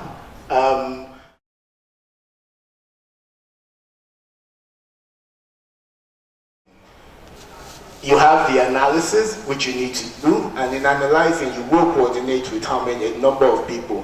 How do you coordinate quick? You use a messaging tool, Skype, Teams, even WhatsApp for business. You have documentation which you need to actually share amongst your people. You can use a document management system or a file sharing system. You need fabrication, which will produce reams of document because you look at the thickness, you look at the width, you look at the height, you have 2D or 3D models. You can share those by file share, by document management. Same thing with construction on 4D and 5D images. You can share those files by file sharing tools. Construction logistics, ops and management, demolition for when you want to clear a particular site and do some bigger things. Renovation, same thing. And eventual programming to actually suit the structure that you're putting up. Concept designing, detail designing, and visualization. And by the time you get to the bottom, to those at the bottom, you see what I put there as full collaboration suite. Because you're not only going to be talking to people, you're going to be sharing files, you're going to be sharing information, you're going to be having workflows that will tell you about, okay, the electrical engineer has approved this particular drawing, so this is what we're using. Can the next person approve it almost immediately? If he gets it immediately, he can. But if you're still dilly-dallying and saying, well, I'll send it by email, then you're going to be there for quite a bit of time. Now, how does this benefit you, the modern day quantity surveyor? The realities are simple. The way you work now is different from the way people worked 10 years ago, and it was different, far different from the way it was when I left university and it was Abacha. So you look up there, and it affects the way you work. Global production is now easy. There's no need to carry sheets from one office to another. There's no need for Xerox. I doubt I can remember anybody mentioning they wanted to do a photocopy of Xerox in a long time. And there's no need for endless waiting on one person to complete a task. It affects the way you think. Standardization is now sacrosanct. You're able to actually live, eat, and breathe standards. Everything is BSI something or CE something. You're able to actually look at this. And those who refuse to conform, they're easily found out. Because if you refuse to stick to a certain standard, when international jobs come, nobody refers to you because they know you're a dinosaur. It affects the way we build. Like I said before, you live in a hot environment where these days we're able to actually get up, walk around, look and see how badly we're used. The next set of quantity surveyors is going to be different because we're going to teach them what we do. In conclusion, I want to say, where do we go from here? The role you're going to take in the industry is going to be different. So rather than refer to you as surveyor this, people will define you. And in defining you, the first thing they'll do is actually seek to make you a trusted strategic advisor. You're going to be more of a resource that is an expert rather than just a surveyor. You're an expert in your field, you're an expert because of strategy, and you're an expert because of the approach you take. You're going to be a value manager, because rather than looking at saying that, oh, you're supposed to look for numbers, your value will be defined by how much you instinctively add to a project rather than how much you cut a budget. You're going to be the representation of value and communication. If you are able to actually tell a customer that the reason you want to use this particular form on this particular area of a building is because you have looked at future-proofing the building. No building should be built without maybe FM 200 fire devices. But if a customer says, no, I already have a fire tool that's suppression, fire suppression, this, you're able to tell the person that, look, the reason I'm saying it is because look at this area, it's a closed area. If the fire starts here, it will push out rather than push in. You're able to actually give those kind of insights into what you do and how you do when you're putting up a building. The expected result, from the way I see it, I graduated in 1997, and I know how much things have changed. There have been new buildings, there have been new ways of building. What they told me then was that in order for you to be better, the industry needs to grow as you grow. For you, right now, I'm hoping that the expected output from when you use more technology and when you imbibe technology is actually the industry. And in reality, our tomorrow is better remembered by how we act today, by the quality you put in today, by the effects of what you do today, and by how you actually take your career and take your industry and actually push it to the limelight in order for everybody to see the value you deliver. This is what happens. Thank you. Questions for Mr. Lalo before we go to the next presentation. So if you have any questions for him, can I see the presentation? Okay. Can I please have an usher? Once again, it's Architect Wilson Akwanta. I'm still representing my registrar. It's until I leave this place before I know I'm representing myself. But I have an issue. You see, I was in US some times ago, and they were criticizing us that we are slow when it comes to technology. We are slow when it comes to all this BIM. And I told the whites, we are not. Mr. Doctor, sir, you will agree with me that we had our own style. We had our culture. Our culture was such that we had a way our education was growing. Like I'm a Benin man, I'm from the royal family. We had a courtyard system where our style of education was such that your father will sit you down in the courtyard and you'll be taught. This teaching was generation to generation. And that was our culture. And this culture was getting developed. It was going through development until the whites came 1897 and never wanted it. We clashed and a lot of massacre occurred. But my worry is that the way technology is going, and we just accept all. We don't care to look at it. The one that suits us, we take. The one that don't suit us, we discard. We just accept all. And Mr. Doctor, sir, you will agree with me that, like I teach architecture, professional practice architecture, and I teach in the university. I discovered that, I remember when you were doing that, I used to know you. I was about leaving when you were there. I used to know you in estate management then. But I realized then that your level was a harmonized set. It was after your set, the new trend of computer came. Your department, at the time you were there was no system. It was about the time you left, 98, system came. And they started configuring all this in the new building, very close to the main gate. You were in the other side when you enter the one. But my worry is that we had this long-term memory, sir, that was developed. I tried to do a study of the brain development of a typical architect, and I discovered that the long-term memory was developed, and ability to retain what you are taught was high, in the sense that the long-term memory was developed. With this computer, I've come to realize that the long-term memory of an average architect is depreciating. What these young architects now rely on is the short-term memory. This short-term memory, they now use this computer to cover up. At the end of the day, you discuss with someone based on an agreement. Olden days practitioners, architects, you discuss a business with him. He remembers. But a quantity surveyor then, he remembers.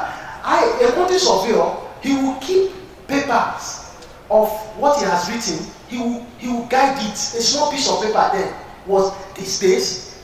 They discard all these things, and you ask a question, I forgot him. I was lecturing, a student told me we had a discussion in class. Because of computer, the following day says, I cannot remember. You cannot remember? I now discovered that this computer is a ham, and the long-term memory is gone. What they now rely on is the short-term memory. This short-term memory is gradually going. So, in the built environment now, what do? Do we just accept everything, or we look for a way? NIQS, architects, COBON, we come together to see how our long-term memory with respect to technology can be preserved. Thank you. For a person that remembers what he remembers, I have to shake with that. Now, the reality is this. The reality is brought about by different developments in the, what I would say, in the West and in Asia, because we need to ask ourselves a few questions. A number of years ago, a lot of people were building with a ton of concrete. The amount of concrete you see in certain buildings in Nigeria scares me. The reason is simple. We don't have hurricanes. We don't have a lot of things that go on in what you might call Florida, the lower end of the US. In Asia, we don't have typhoons, we don't have monsoons, we don't have all these things. But we still don't build efficiently. A building, you see a building for $100,000 in the US, and you might be marveled at the amount of elegance within the building. You see a building for an equitable, let me not say equitable because land is way more than that in Nigeria. But you see a building that somebody values for maybe 200 million naira, and you are asking yourself, what is this monstrosity? We need to really look back and then take a leap of faith forward. I understand what you're saying about short-term and long-term memory. My wife reminds me every time that you don't remember anything. Sometimes it's because I try not to, because it will cost me money. But the truth, the bottom line truth is this. The world is changing. We generate, the amount of data we generate daily, even in Nigeria. I used to work for MTN. I did the planning for 2013 to 2018. And one of the biggest things we bought was storage. For every text, everything you do, it generates a billing item. That billing item alone is wow. It is this much. If we don't keep data in a repository, the data will die with us all. The people that you know, the people that have kept all these little pieces of paper and not written it down or kept it in a particular repository, when they die, only few people will remember. My dad was a lecturer at University of Lagos. He was university librarian up till his death. Now here's the funny thing. He had about 43 books in print, and he had a ton more that hadn't even been printed. I had to personally go into his room and start scanning some pages at some point in time, because little things that you don't keep will die with you. The industry and the profession has grown beyond one man knowing it all or 10 men having a monopoly of this information.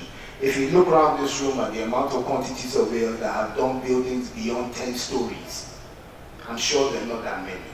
If the same way you walk into maybe a church and you ask how many people have been married for 5 years, and then you ask 10, and then you ask 15. The longer you go, the higher you go, the less hands will come up. If we do not store the data we value the most, nobody stores or nobody has the plans for the first multi-story building in Badagry. And that's part of our history. But somebody documented and wrote it down and kept it somewhere and took pictures. We can't use photographic memory for the pictures that we'll take. We need to start realizing that not only do we keep these information as part of our history, but we also need to look back at them when we're proposing new developments. We can have buildings in Asokoro now that were there when Abuja started. But we can now want to create a new development somewhere down the road and then ask ourselves, why are we doing the drainage and it's going slanted? Why isn't it going straight? But somebody realized that sometimes the heavy things flow to the bottom. So why don't we slant it a little so that all the water can move and then we could carry away the silt? It's little information that you need to keep that make this worthwhile. Because at the end of the day, I'm sure that by the time you document your memoirs for people that come into the department after you to read, you won't put it on paper. It will be typed up, it will be put somewhere. Because at the end of the day, it won't be one person that needs to read it, it will be the world.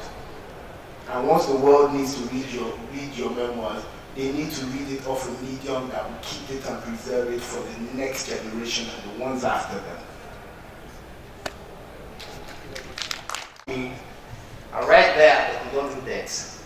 I pick up my phone and I was checking for your diagnosis and your treatment. How would you feel safe? Technology is beautiful and it is really, it has positive impact on all our profession. But we have a value system, not the value of production, the value of character, behaviors, attitude, the little things that define our professions. And going back to my presentation, we need to dialogue with Oracle, Microsoft, to have some sort of local content, contextualize this technology to our value system, so that we really don't have to. One of the major things that led to what is killing doctors now in the United States, every year 400 doctors commit suicide because of what we call physician burnout syndrome. Every year. Now, we don't have numbers here, we don't care about statistics. But what's led to burnout syndrome, the factors that lead to burnout syndrome in the US, we have 10 times those factors here. But we don't keep numbers, so we don't know the number of doctors that are killing themselves in Nigeria. But we know the number of doctors that are taking drugs to escape the terrible reality of practice.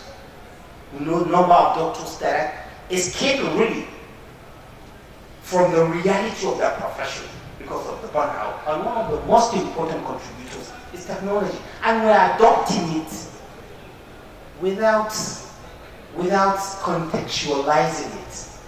We are adopting everything. The record system, you know, and we where it was tried that my hospital is now adopting an electronic healthcare system. But there is too much stress. The US physicians now spend almost more than 60% of their times doing what, they are not supposed to do.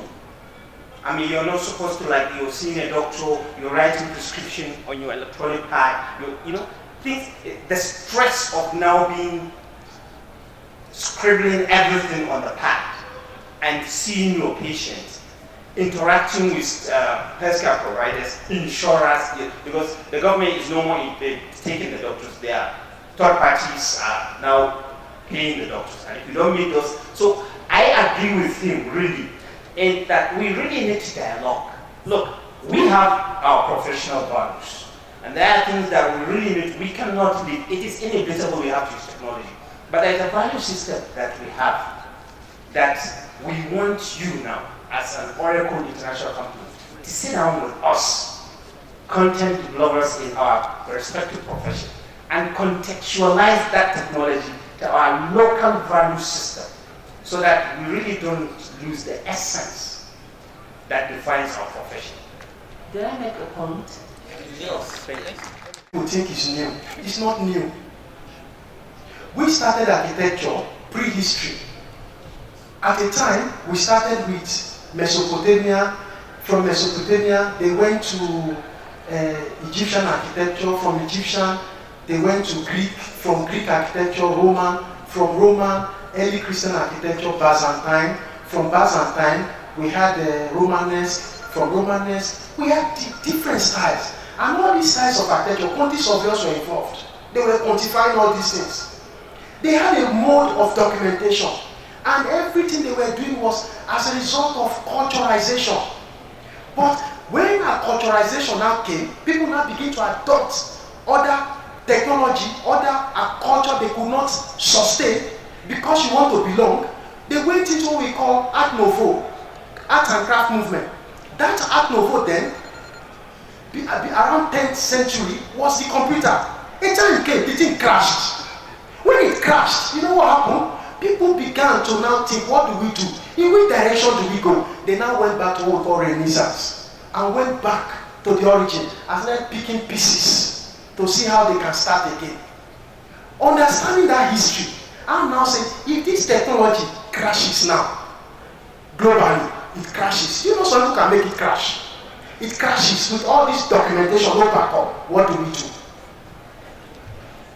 That was automated. She was not the one holding the steering, and the car was taking her to where she was going. And then we are looking at it, can this thing happen? But today now, it has happened.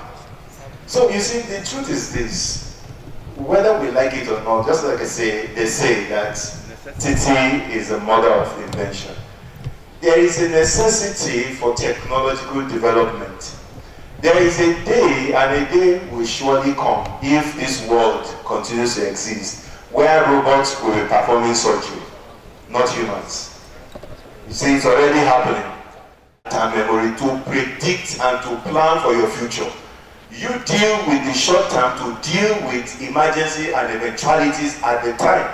For example, when you go to a site and there's an issue that needs to be dealt with, it's a human that is on site that can easily look at it. But at the back end, there is a machine that can tell you that because of what has happened, it will take you another 30 days to be able to complete this project. That's what the machine does for you. But on site, somebody needs to agree that look, there's an implication for what has just happened. That you cannot do away with machine. They are the future, whether we like it or not. So we just have to embrace it. But in any case, what I really wanted to mention is the aspect of opportunities in the construction industry. So many of us have heard about green building and the concept and all that. But how many of us are actually trying to develop our competency in that aspect? So many of us just talk about it. We are talking about BIM. Do you know that the BIM is actually a means to an end? It is not the end in itself. If you know what the BIM is actually supposed to take you to, you discover that there are so much competencies that you need to gain as a quantity surveyor for you to be able to provide value in the future of construction. If you think, and I'm saying this, not that to make you afraid, if you think that quantity surveying, measurement, is what is going to be needed in the future, I'm sorry to burst your bubble. That's not what your client of the future will be asking for. A machine will do that for him. What your client wants is a value you can add. What your client wants is that he wants a smart building. How can you add value? With all this technology that is available, how can you bring them together, kind of create an interoperability between these different technological solutions and be able to create value for him? That is what he's looking for. And the only way you can do that is by developing your competency in different areas that are evolving. These things are coming. Buildings of the future will communicate with each other. If you don't know, that's what is going to happen in the future. As a quantity surveyor, how are you going to do it? There is a building, it's more than 10 years old, I think. They call it the Shard in London. Have you seen the structure of that building? Can you tell me which part is the roof and which one is the wall? There is a building in Paris, I think, called the Louvre. Can you tell me which part is the roof, which one is the wall? So you begin to ask yourself that some of these small things that you think you know, in the future called tomorrow, it will not mean anything. It is preparing for what is beyond tomorrow that can guarantee you a space. We won't realize where we are today. Should we forget today, we will launch ourselves to the future of tomorrow. What is internationally best practice of yesterday no longer works today. And so, what are the scholars talking about, the subject matter? Scholars are saying that technology brings us global, what we call globalization. Everyone wants to do things the way the world does it. Globalization. Oh, we don't need to use clay again. Clay is inferior. It's traditional. It's not elegant. Let's use cotton wool everywhere. Globalization is the word. But some school of thought, other researchers have found that globalization has a lot of advantages. So also has the weak points. Hence, they are looking at why going global? We have not even exhausted the advantages and the opportunity we've got in Nigeria. Why going global? So scholars have come to realize that we should go local, localization. We should continue to use our taking off sheet, cut and short. In the 90s, you can't do without SMM. You can't do without cut and shuffle. You're taking off streets, your principal want to see it. And I was trained by the first woman quantity surveyor in Nigeria, Mrs. Hayo Kondi. But that was what actually built all of us. So we should go back and be doing our things the way Nigeria would like to do it. But the knowledge of those days cannot build what I'm involved in now, 25 stories, like all of us. So scholars are beginning, and researchers, and practitioners, because I'm a scholar practitioner, I only research what I preach. And I preach what I research in our industry. So for me, my take, there has been this debate, you could see on the right, saying short memory and long-term knowledge. And another is saying, look, let's just go long-term. So, other scholars have now, and practitioners, they are now beginning to agree among themselves. And I think I am one of those propounding this theory, which is also practice. And that is what I would call, and this is my take, and I believe we can ruminate about it. It could lead to some further conversation among ourselves. What some best practices in the UK, where I have my PhD, are talking about now is localization. We should localize the best of the world. We bring it to our own environment and see how our culture enables us to bring the best among ourselves. The world, every country has their own individual peculiarities. I am a Nigerian, I'm a Nigerian, and I'm proud to be one. I don't want to be British. I don't want to be a Briton. When I was there, they would say, oh, we can't pronounce your name. I said, I can't pronounce your name either. What is the meaning of Taufik? I said, I know it means lucky. It means fortunate. But I won't put on my certificate, fortunate. That doesn't mean I'm not fortunate. That doesn't mean I'm not fortunate. So it is localization. Nigeria should begin to look inward and see what best knowledge and experience and practice we can gain from abroad. And how does that help us also in creating our own value for ourselves? Most of the quantity surveyors of these days, the young ones in my practice, in my company, in where I work, they cannot, if you ask them for their taking off sheet, no one will produce it. They have calculated everything on the system. But the next moment you call them, can you give me this? What are the bases? They people are forgetting the basis of those abstracted quantities they have gotten. So please, I am of the opinion that the world has moved, no doubt about it. But the world has not left Nigeria behind. We have our own culture, we have our own materials that can be explored, that can be used, but that can be refined. Localization. Dr. Thank you. During some of my discussions with Jide, you know, it got to a stage where I said to him something like, Jide, what is wrong with us as black people? But in particular, what is wrong with us as Nigerians? Why are we not thinking? Why are the people who rule us not driving us in the right direction to be able to make rapid progress?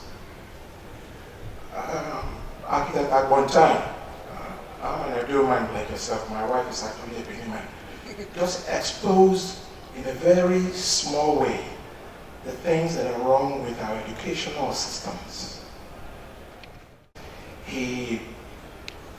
Some of the things he said out here, that our children are in serious trouble. And a lot of the times it starts with the kind of teachers that we have. I can tell you that this kind of conversation is not taking place in Asia. The technology that we're applying today all started in the West. If you go to China, in some parts of China, America is looking like a village. Because they've taken the technology, and they've taken it to another level. And America is just so afraid of them today. When Donald Trump is fighting 5G, it's because he's trying to slow down China so that America can catch up.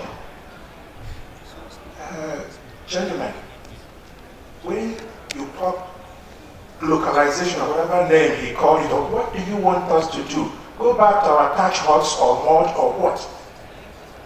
In the Nigerian environment, for 200 years, we did not build one single two-story building. The best we did was that thing they saw in Badagry.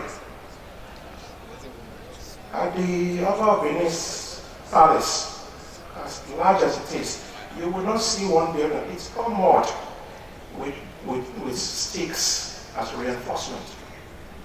That is going to take us nowhere. And the earlier we come to that realization, the better. Technology is not going to wait for you. And you are not going to reinvent the wheel. Take it from where it is, take it to whatever level you want to take it. But, for crying out loud, all of these things have been researched and it's making the world a better place. It is up to you how much of your culture you want to insert or whatever, you know. But concrete is going to remain concrete. Reinforcement is going to remain reinforcement. You know, it's really up to you what you do with it. But you're not going to go back to the Stone Ages simply because you want to be different. Or you want to do it your culture. Your culture just never served you well. You know, you sold off your people as slaves. You did all sorts of terrible things with your culture. So it's, as I said, let's do the right thing. Let's copy what is right, run with it. Copying is happening everywhere. So do what suits us. Do what is in tune with today's level of technology or whatever. You're going to fly planes. If you're not going to fly planes, you think if you can tap yourself in the hand and appear in America, do it. You know, show the world how you will do that. But technology is what it is, and you must run with it and flow with it. Thank you. When it comes to quantity surveying, technology itself on its own cannot add value without input. The discussion on short-term memory, long-term memory, without you having the necessary process or ideas of how to make use of that technology itself, technology placed in your hands right now is not going to add value. So the whole concept of technology in the first place is to ease your own processes, your own deliverable as a quantity surveyor. It is not to take over, it's not to take over your job. It is to help you achieve what you need to do in record time, in a much more concise manner. So the argument should not be, oh, if you go into technology, you forget everything about taking off. The argument is actually, if you know nothing about taking off, you really cannot make use of the technology.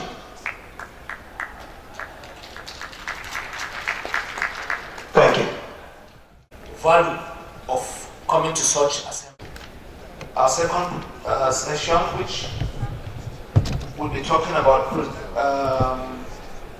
Q-Cloud software, and that will be delivered by Dr. Olushola. Brief rundown of who Dr. Ogunshina is. Dr. Olushola Ogunshina is a member of the Nigerian Institute of More Gonson, the team behind Housing.com. Can you please put your hands together for Dr. Olushola Ogunshina?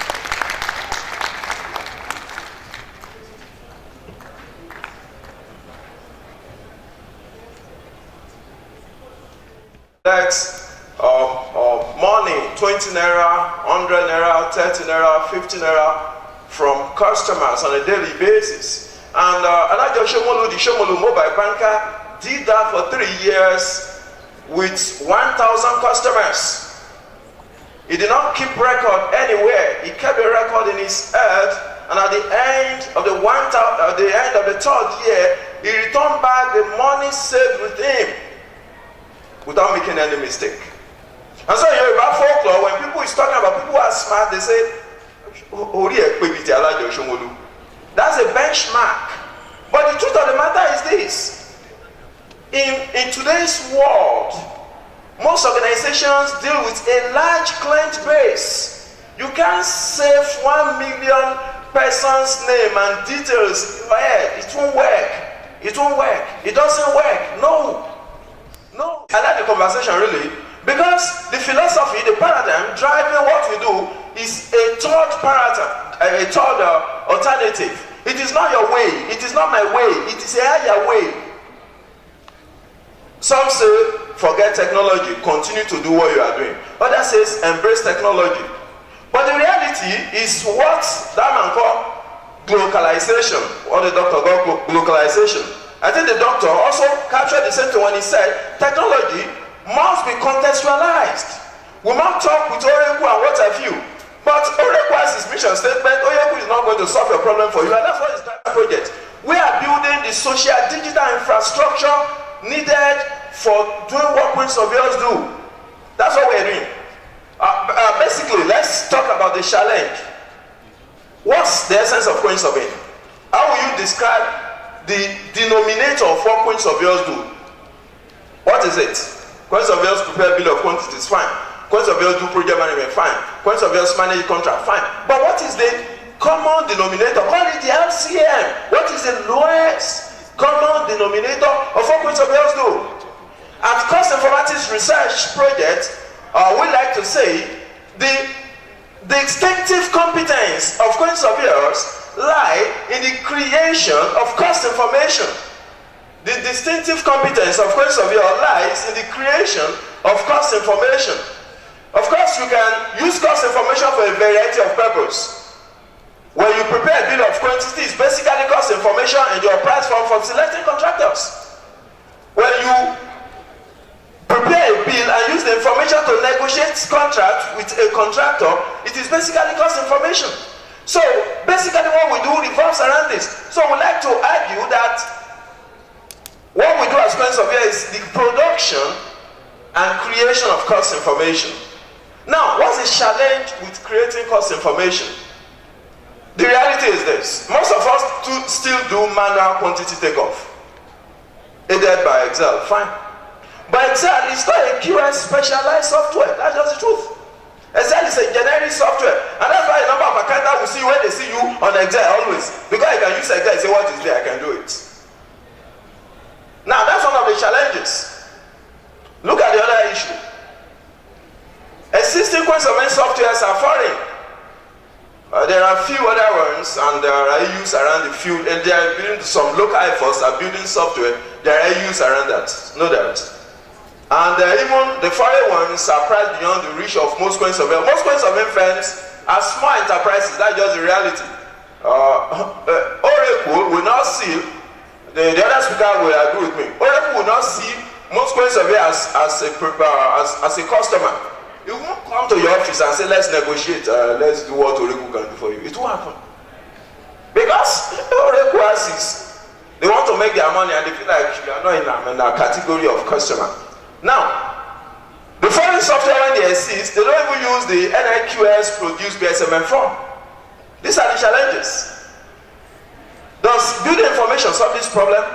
Interestingly, in the future, the industry is building information modeling. There's no doubt about that. That's the future of the industry. And the much in their collaboration, the collaboration infrastructure that we will need is offered by building information modeling. But again, building information modeling has its own issue. The challenges are still there. And the adoption of building information modeling for cost management purpose will not gain traction until these challenges are addressed. What are the challenges? The high cost of building information modeling authoring tools, the non-availability of professional standards that specify the level of details expected of building information model for cost management purpose. Building information modeling is garbage in, garbage out. A modeler models the information and keeps the information there. You extract it. If the information you want to extract is not in the model, you won't use it though. It won't come out. It's not magic. So the quality of building information modeling and you're using it for cost management purpose is dependent on what the modeler has done. That's just the reality. That's the reality. And look at the 2D drawings we do. Up to today, you look at some, all apologies to architects. You still look at some drawings and you realize that this dimension is not given. And then the drawing is not to scale. And the guy is telling you, don't scale drawing, don't scale drawing, don't try it. It's not to scale. Dimension is not given. What will you do? And when you are courageous enough, you call him, guy, please, I need the AutoCAD, the soft copy, please, I need to scale this myself. Please, and if start talking to the client, I will send it. That's even the 2D thing. So the attitudinal issues are there. They are there. Now, the reluctance of architects and designers to share their model with cost managers and even the UK is there. Except that this day the UK government is pioneering the adoption of building information modeling, insisting that look, you want to work on public projects, you must be competent in this area. Hopefully maybe the Nigerian government will start pioneering that some other day. Another issue is the use of foreign methods of measurement within building information modeling tools. Building information modeling tools are produced in the US, some in the UK, and the reality is this. The classification of work items is based on the master format or the unit format, not Nigerian BSMN form. These challenges are there. We've looked at these challenges and we came together, a group of programmers and quantity surveyors, and we feel in this industry, in this country, as bad as it is, we are going to build a world-class software that will take outside this country. And we are working on that. And we'll show you the progress we made. We'll demonstrate the progress we made so that we're not just talking for talking's sake. Now, another challenge we have with this is the organizational, how do I put it? The fact that the information we need for cost information creation is organizationally dispersed. That's another challenge. This is exactly what I mean. Design information is resident with architects and engineers. Productivity information, which is the basis for reliable unit rate analysis, is embedded within site-based production processes and the experiential knowledge of engineers and contractors and their personnel. Current market prices are in the hands of vendors of equipment, labor, and materials. These are the challenges.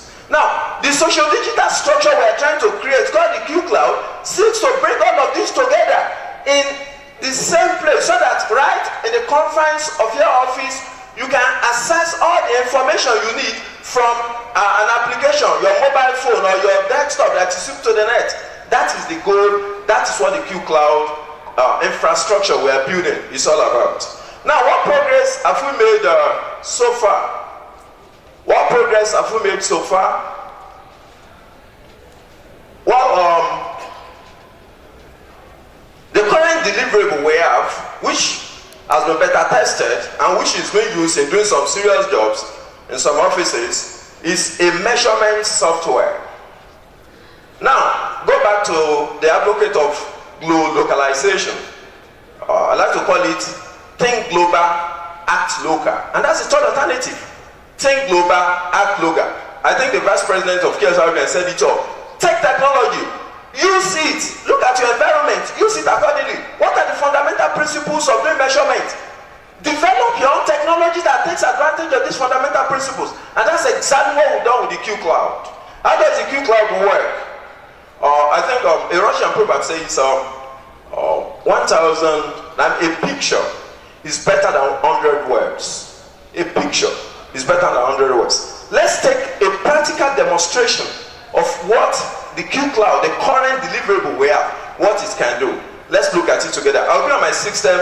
Please kindly connect the system, and I will take you through the software and our vision for the future. The payment item worksheet. But we are starting a new project. Let me show you a typical project. I'm free to either use the classic sheet view, in which case I can bring the drawing to the software element. I use the manual drawing view, in which case I can bring the software into the same, bring the drawing into the same environment so that my dimensions sit in the same window as the software and enter it into the software. Now, what you see here is the smart drawing view. We are working on the smart drawing view that allows you to use your cursor to just pick the dimension, and then the dimension automatically registers in the dimension field. You are not typing it from this point to this point. The moment you click on the points, the length will be captured. If it's an area, click on the area, it will be captured. But let's look at the classic sheet view for that particular project I was talking about earlier. Now, the dashboard, you see, the black part clearly shows the cost distribution of the project. When you are done, automatically the software distributes the cost of the project into the different elements that make up the project. So you see the cost of your substructure, you see the cost of your frame, you see the cost of your upper floor, and your bill, which is automatically generated. What percentage of the total project cost is the substructure, is the frame? It will be there in the bill. I will show you that. The second graph you are looking at there is a graph based on work package. The software allows you, when you prepare your bill, normally you can generate two reports. An elemental bill, which is the typical bill of quantity, elemental, or trade bill, in which case you can use it for contract administration. Of what we do, sincerely, the point he raised is true. I teach in the university, and for the last 2 years, I've been using this software teaching my students, and we work together on projects. As most students are looking for shortcuts, they don't want to maintain an audit trail of what they do. But a basic principle in cost management is traceability. We should be able to trace the money to this drawing, to the site. So everything, we should have a record of it. Now, in the software, we have an audit trail of every measurement. How he did it, whatever dimension. So the EU address is taken care of. We follow the same fundamental principle of measurement. Now, look at I'm showing you a bill now. I want to generate a bill. I'll just click on the takeoff audit view. If you want to look at the takeoff, you can see all of it. Now let's look at the POQ elemental, for example.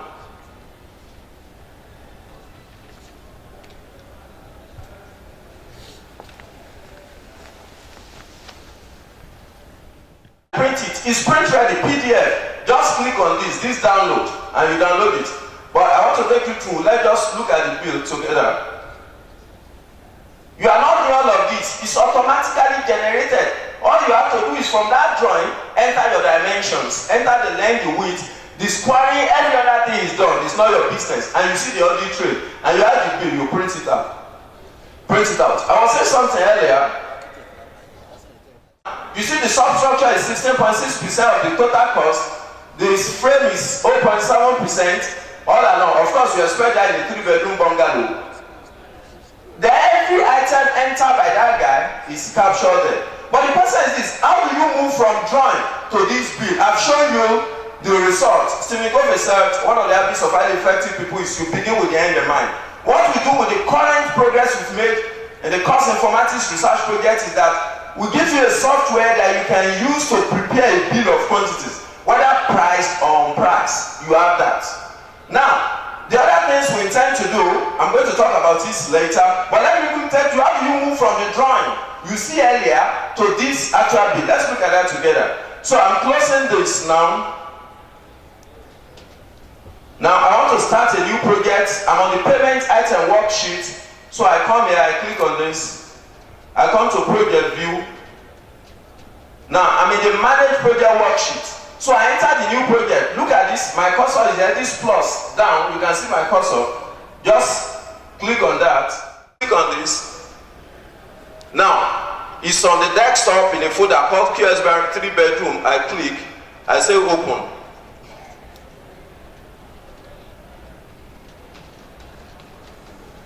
You can see the drawing. I can zoom. So that I don't need the drawing. I can see my dimension and pick it. I can see anything. So whatever you can pick any dimension. How about the item you want to measure? Come down here. Click on this add button to select the item.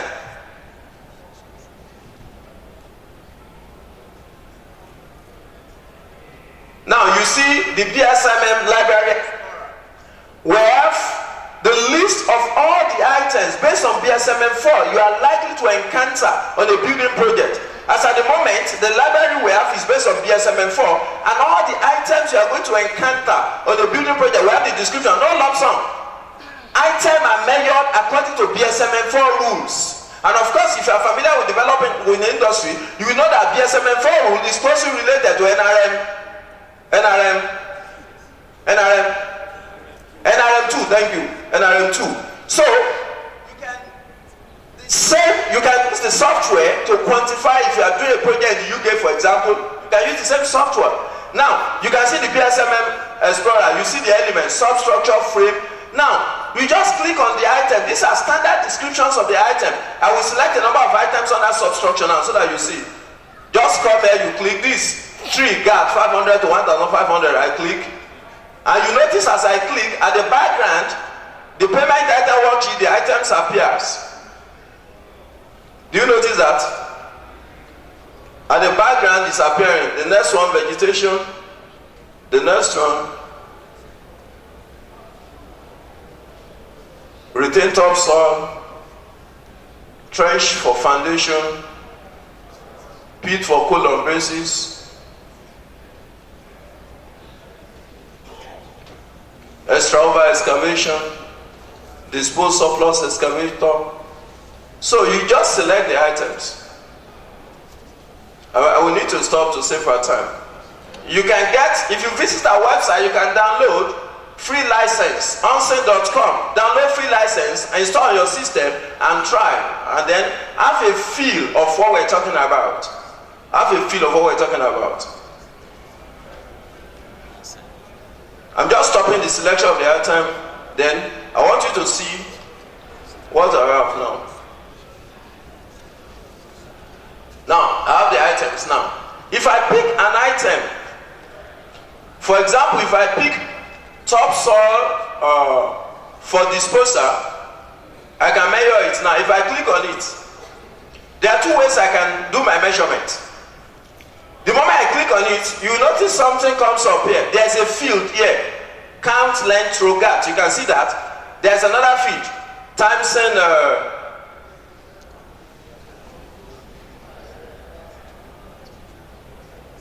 Sorry.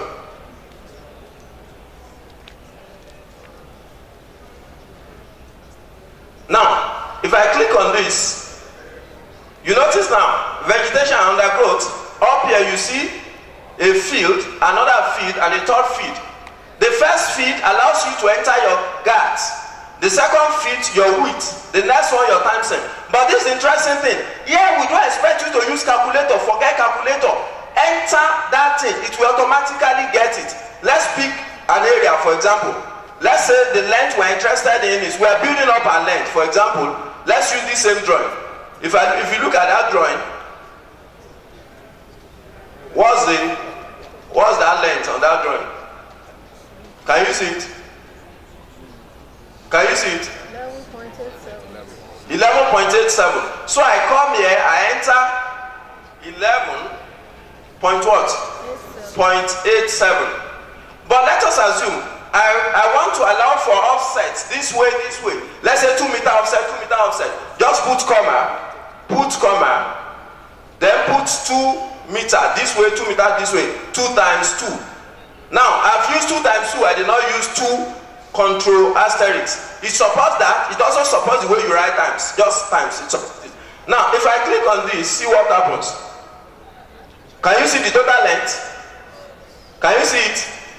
15.87. If you are at the back, you can't see it. At the end of the conference, get to the site onsen.com, download the free license in your hotel room, have a feel of what we're talking about. Tomorrow we can talk more if you have questions. If you cannot see, the point we're making it, the normal way you use calculator to compute it, you don't need to do it, enter dimension. That's all you have to do. That enter dimension, and as you enter the dimension, we keep track record of everything you enter. So there's an audit trail. Your quantity takeoff is there. We address what the Dr. Tijani also. I mentioned what it is. This feature allows you to do that. Click on this. I can side note. If Vasily said when you are taking off, you can use abbreviation. The same principle applies. Can you get the width? Those of you in front. Can you move by what? 2 meter.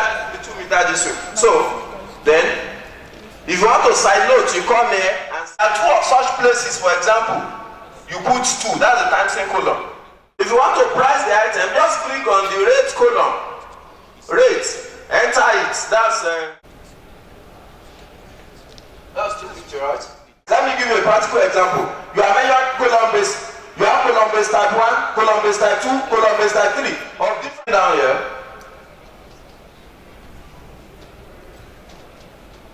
You enter the length again, whatever length, just as we've done in that place. My width. Or 20. Now I can, at this point, I can side note this point, whatever it is. Maybe I say the part type 1, and then I can update. The classic shift view, you discover that the item will price now. A bar, it will show on the dashboard. Click up here. Report. Yes, I'm wrong. That's what we enter. Basically, you will notice we embodied within the Q-Cloud costing software. That's just the measurement module. Like we told you, we intend to build do construction business. You can't do construction procurement without cost information. It's not possible. Get things done. Now, what lies ahead? Let's just please can you go back? As good as the Shomolu mobile banker, but we can be better than the Shomolu mobile banker by deploying technology as a tool for leveraging. We are not stopping at rate analysis. We intend to create what we call the Q-Cloud store. You know, we said earlier that the information we need to create cost information is organizationally dispersed. Allow me to talk for a moment in the spirit of construction entrepreneurship. You see, when I teach my students, I tell them, you are being trained as a quantity surveyor, but it's your choice whether you are going to practice as a quantity surveying consultant. But you can use your skill as a quantity surveyor to practice as a construction entrepreneur. To that end, you can become a construction contractor. You can talk to architects and say, please design for me, and you have a couple of designs and you have it and you meet clients and say, look at this design, look at this design, look at what it costs you, let's build for you. You are a construction entrepreneur. The essence of the asset store is this: it allows any person that produces information-based product in the industry to upload that information by the time we are done, so that when you are looking for anything related, it might be 3-bedroom bungalow, 5-bedroom duplex. If you're in Abuja and regularly you collect price information of construction material, labor and equipment, you can capture it and then we use technology to protect it. Whoever is not within the environment cannot access it. If it's a PDF file, the moment it's released, it's gone. So all your effort, you don't get a return on it. But we use technology to protect it so that you can upload it on the asset store, and then you can put a price. If you want to share it freely, it's your choice. But you put a price on it, and then whatever it is, people can buy it and the money goes to you. That is the goal of the asset store. Besides the asset store, say that I was nodding. Now, we said something earlier. Vendors, we all know it.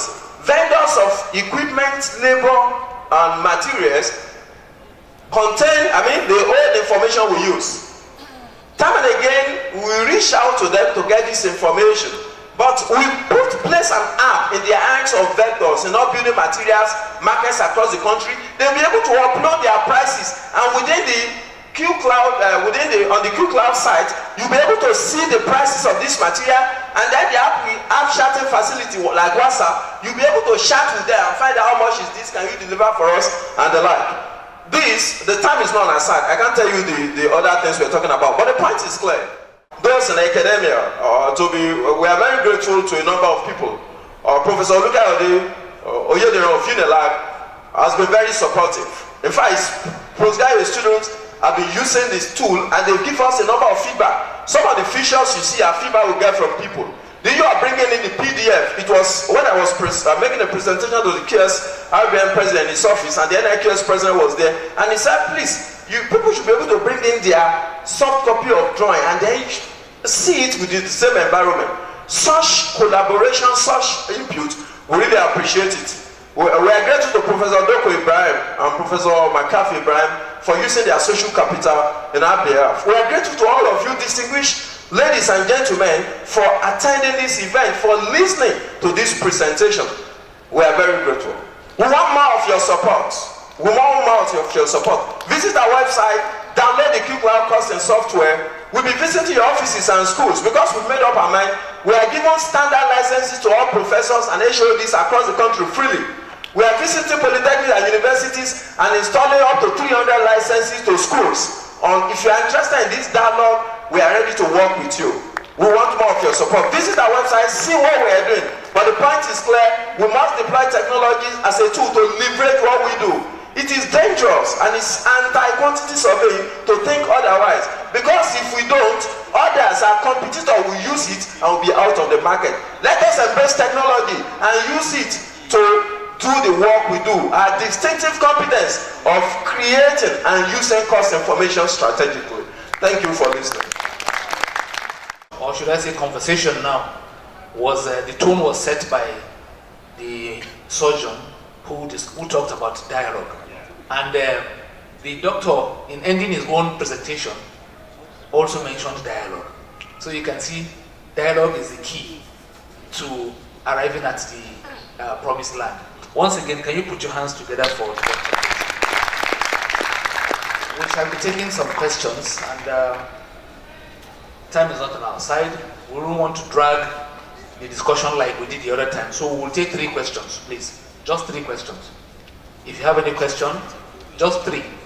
Okay, 1, 2.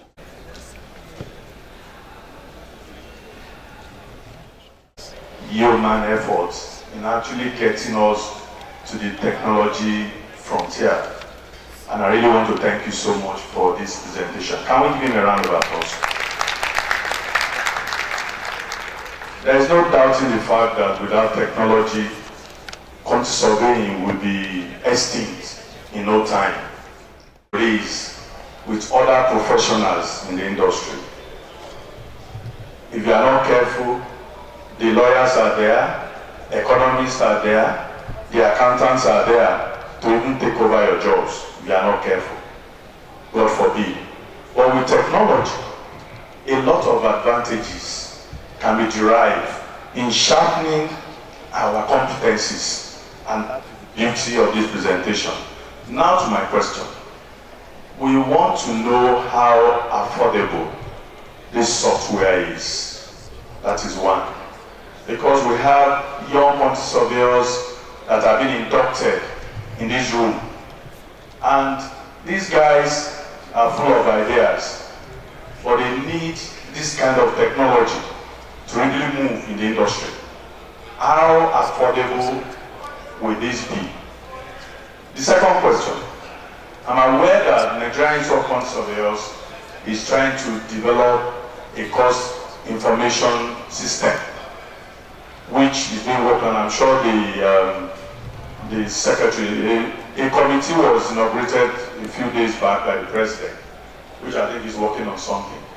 And I want to see a kind of synergy between your firm, because you are also a quantity surveyor, and that committee, so that for the whole body of quantity surveying group, we can have something that can be robust, which will combine the advantages of your own and what this committee is working on. At the end of the day, we will come up with a software that can be used by everybody. So I will advise for a kind of collaboration between your good self.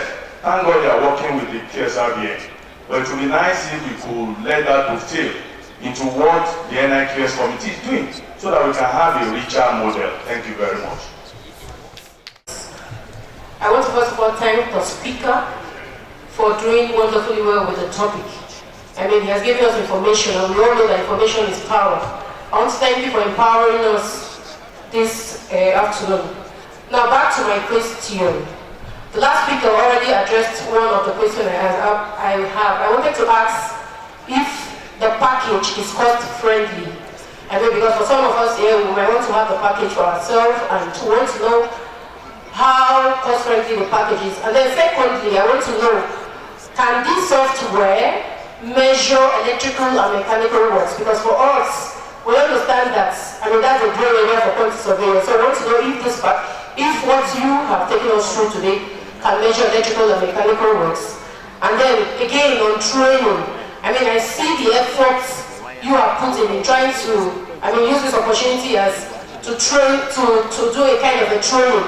I mean, it's a short one, and most of us here have not gotten it. So I want to know how available are you for trainings? Is the training available for companies and others who may be interested in using the package? Thank you. To such things. So when there's a way of future something, I know that we used to have CDs or whatever in our package, but I think such a thing is not available. So for us to be carried along when things like this are going on, I think we'll need to kind of follow so that when we're asking questions, we are not deviating from what the lecturer has actually put before us. Thank you very much. In this country, people talk about BIM as if it can start and end with the QS. If everybody else involved with the construction process is not on board, the quantity surveyor cannot do anything about BIM. It's as simple as that. These are the end of the chain. The others haven't put the parameters in place. He's not going to do much with it.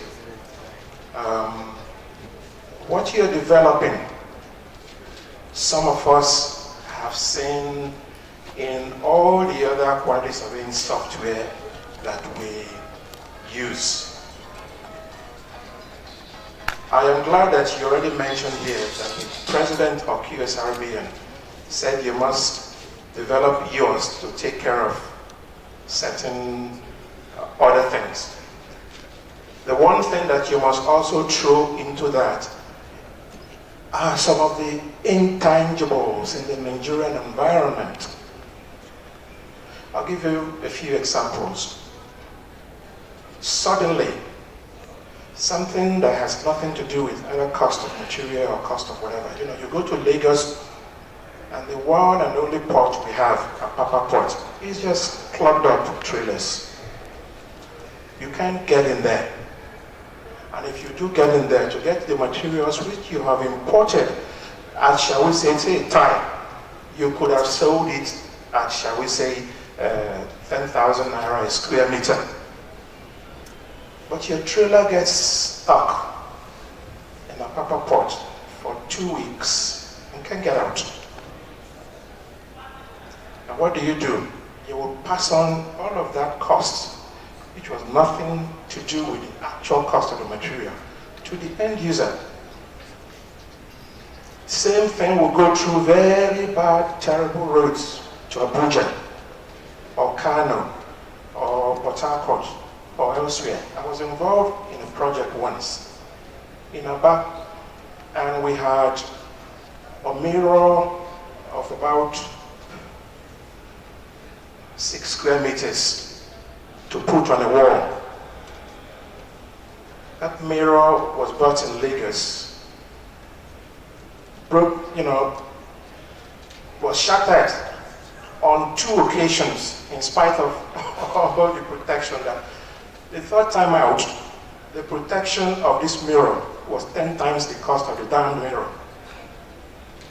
So you can have so many intangibles.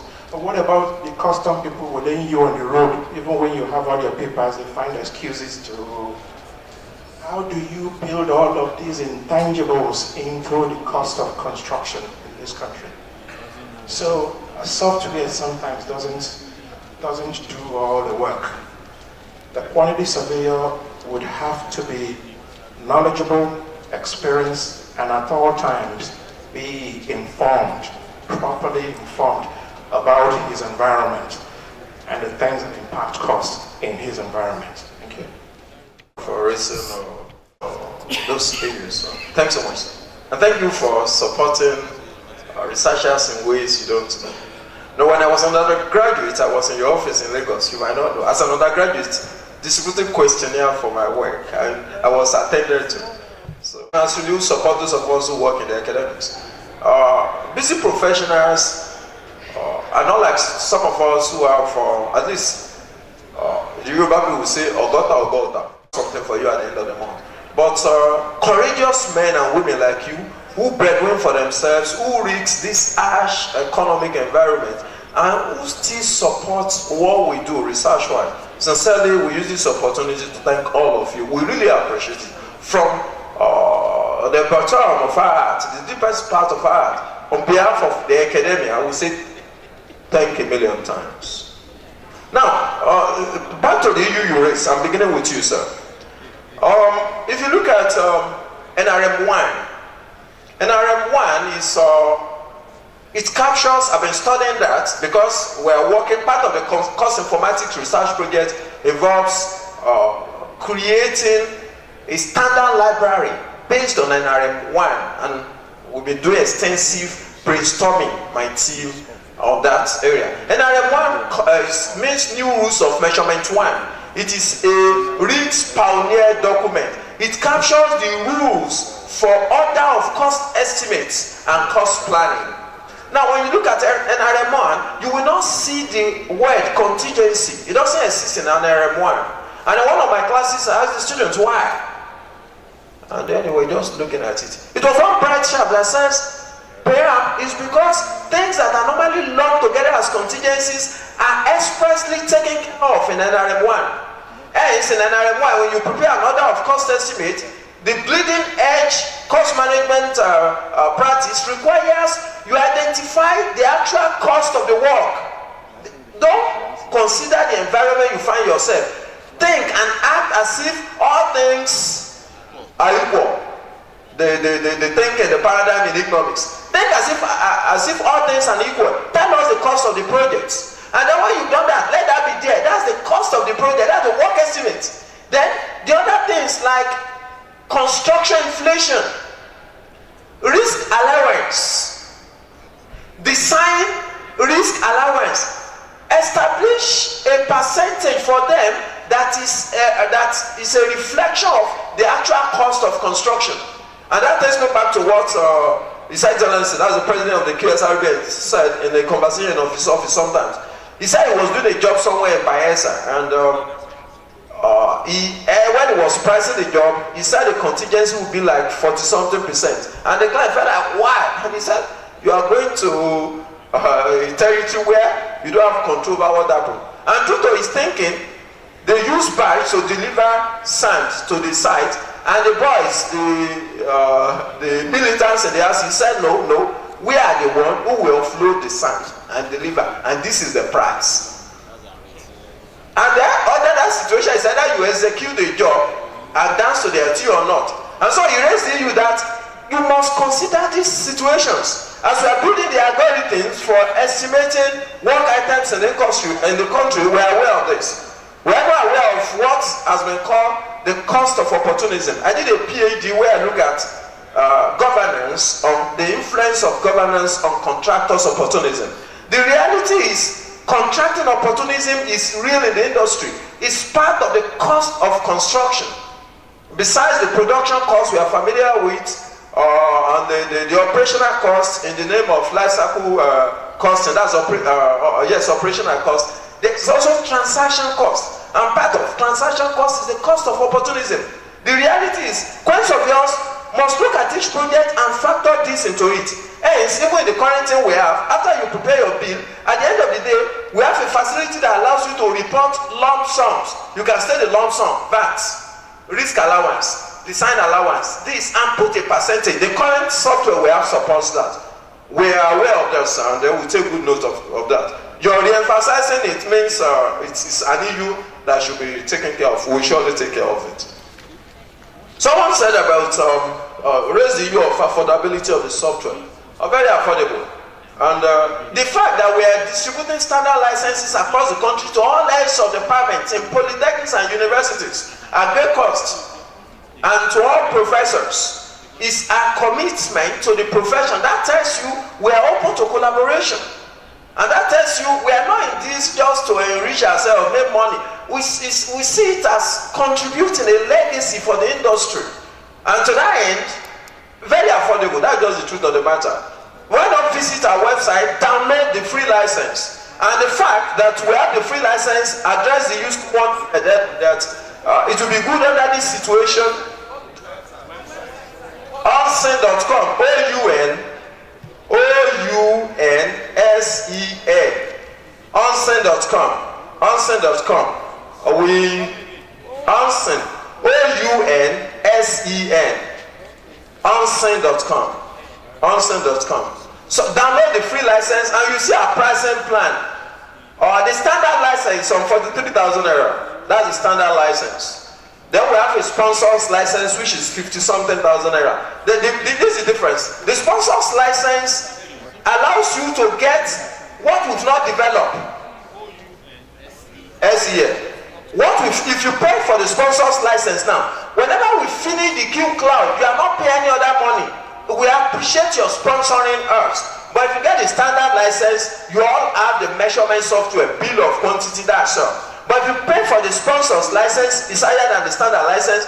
But the features, other features like the rate analysis, the assets store, everything, you are not paying for, it's part of agreement with you. So you pay now and get those feature packages. Now, with regards to collaboration, sure, we're open to collaboration. We're really open to collaboration. You know, in procurement, my PhD is in procurement studies. In procurement, there's what we call parallel sourcing. Now, in parallel sourcing, an organization wants to produce something, but in the same organization, it will set up independent teams working on the same thing. And say, you, 5 of you are working on the same thing independently. What's the beauty? Competition while cooperating. There is competition, we are familiar with that. There is cooperation, but there is coopetition. That is a coopetitive procurement strategy. Coopetitive, collaborative competition. The same organization, they are working for the same firm, but they work independently. In that way, the best comes out. Collaboration could take different forms, but the reality is, we don't believe in our way. We don't believe in your way too. We believe in a higher way, the third alternative. It is not white. It is not black. It is gray. You are the third alternative between your father and your mother. You are not your father, you are not your mother. And ideally, the third alternative is better than either way. So we believe in real collaboration, regardless of the shape it takes. Availability for training. Excellent. We are. In fact, the QS Educators Forum, we've got a number of feedback from members. A colleague who is doing PhD in Durban is the first person to download the software the moment we release it to the website. He was in Durban, and within the QS Educators Forum, he's downloaded it. And he called me that he has downloaded it. I said, let me take you through it. He said, you don't need to take me through anything. That I'm used to all kinds of software. As I'm doing PhD, I'm working in Durban, in the UK, as a Quantityvsurveyor. I use Costes. He mentioned I use Cube or whatever. I use a number of software. If I cannot understand the software without any person telling me, then that software should be thrown away. And I said, okay, go ahead. And he went through it and called me back. He said, excellent work. Without asking him, he wrote a review within the QS Educators Forum. That is the best he has seen. And that's the truth of the matter. we're available for training, but it's self-explanatory. My 200 level students are using it. 200 level students. This one thing, if you pick on any icon, any button within the software, if you long press it, the button will tell you what it does. In a way, a manual has been built into the software. Whatever you press anything, it will tell you this icon allows you to print your bill of quantity. Every item has information pop up that tells you, every icon, every button has information pop up that tells you what it does. So by merely exploring it, you understand it without our training. But if there are issues as you are using it, give us a call. Then at our own cost, we'll call you and we've been doing that. We'll explain to you, we'll take you through it. We are committed to building a world-class software. Over the years, we felt like we consume technology. We should also participate in developing technology, and that is the goal of what we are doing. We are contributing to the development of technology. Thanks so much. More time will in the process deliver another paper. So, Doctor, thank you very much for that's the challenge we have with lecturers. You give them allowance, they take allowance. At this point, we would like to present plaques to the resource persons, and to facilitate that, I'll call on the Vice President of the board, in the person of Mr. QS Austin Onaru, to do the presentation. First on the list is Dr. Amir A. Hamid. Dr. Hamid, during our person-to-person discussions, I got to find out that he's a co-in-law of the president of QSRB. Those two ladies from that family must be very smart in the way that they choose their husbands, because I think that they chose two very, very smart men to marry. Dr. Hamid is not a quantity surveyor, but what he talked about concerns all professionals and the dialogues that we must get into to be able to progress and to deliver quantity surveying services. Dr. Hamid, we want to thank you for taking time out to be here with us and for imparting so much knowledge today. Thank you very, very much. And our regards to your wife, our coach.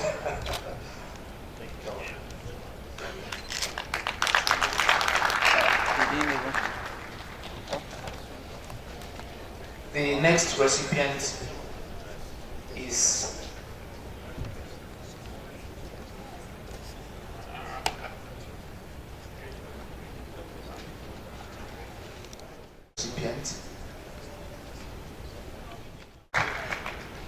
somebody I just met today. They brought him to sit just beside me.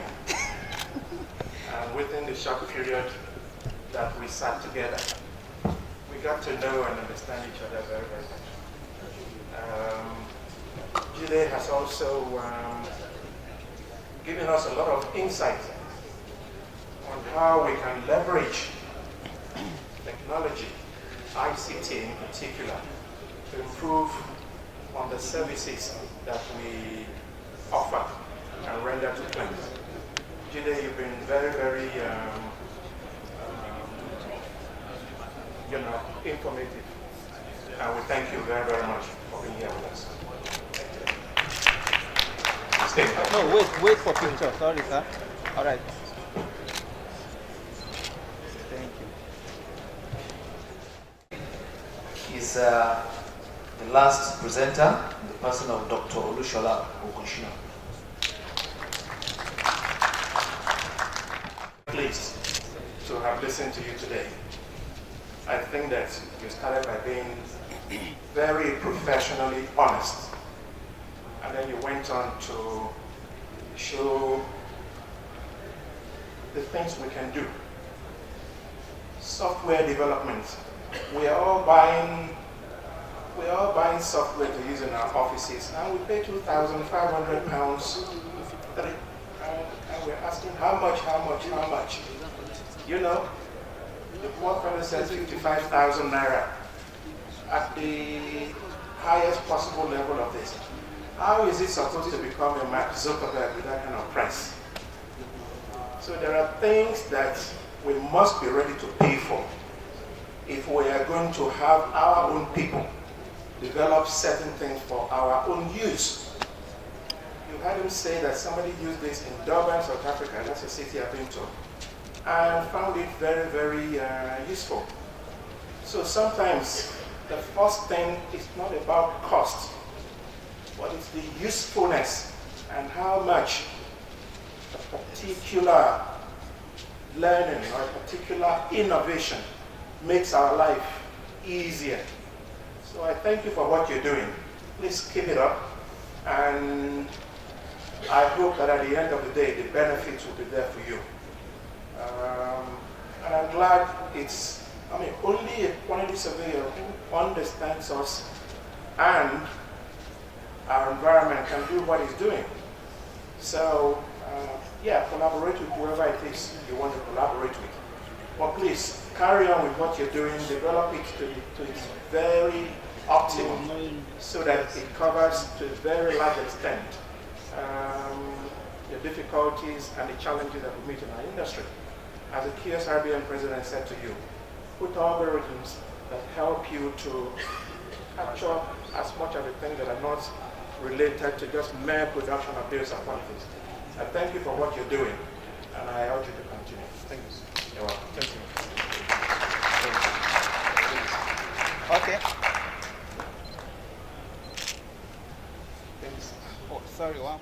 A feedback form that was given to you in the course of today's proceedings. Please, it is imperative that you hand back the feedback form. It is the way the board uses it to close today's proceedings with a vote of thanks. Mr. Vice President.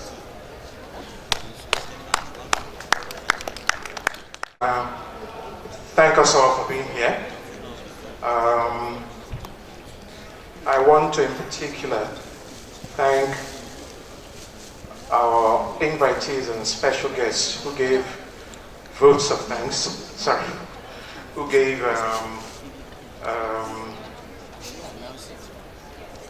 goodwill messages. They were president of the NIQS, president of Coleman, and incoming Vice Chancellor of the University of Ahmadu Bello University, and the president of ACON, I think. I hope I was not too tough on him when I said things about his take on the way our students, our computers are affecting or impacting our students. I just feel that that should also be part of the learning, the teaching, and the way that the students must be brought up to use technology.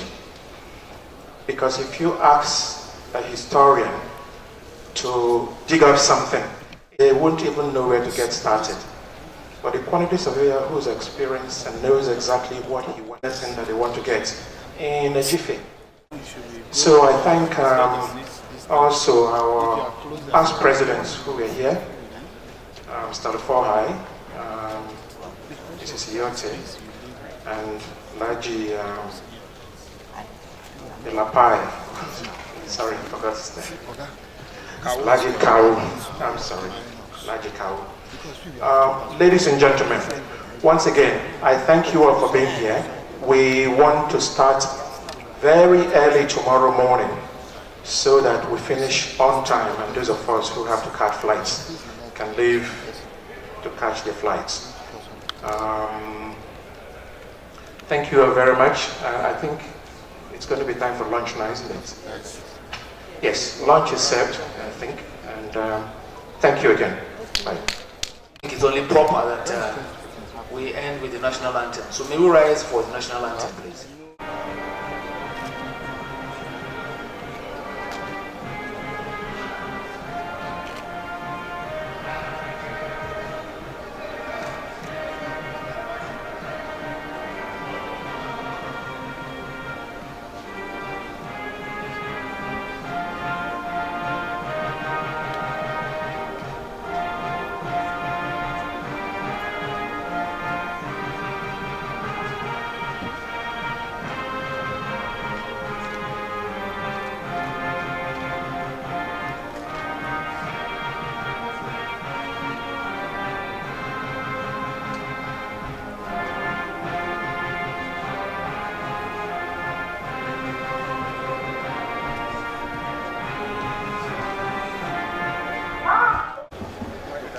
please, when you go for the lunch, just like we did the tea break, you observe the same protocol.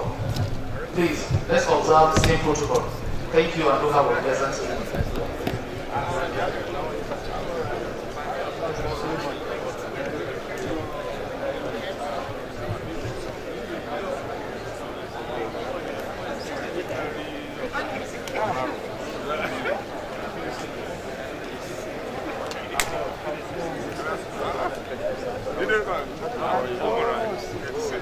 Sometimes you can just buy a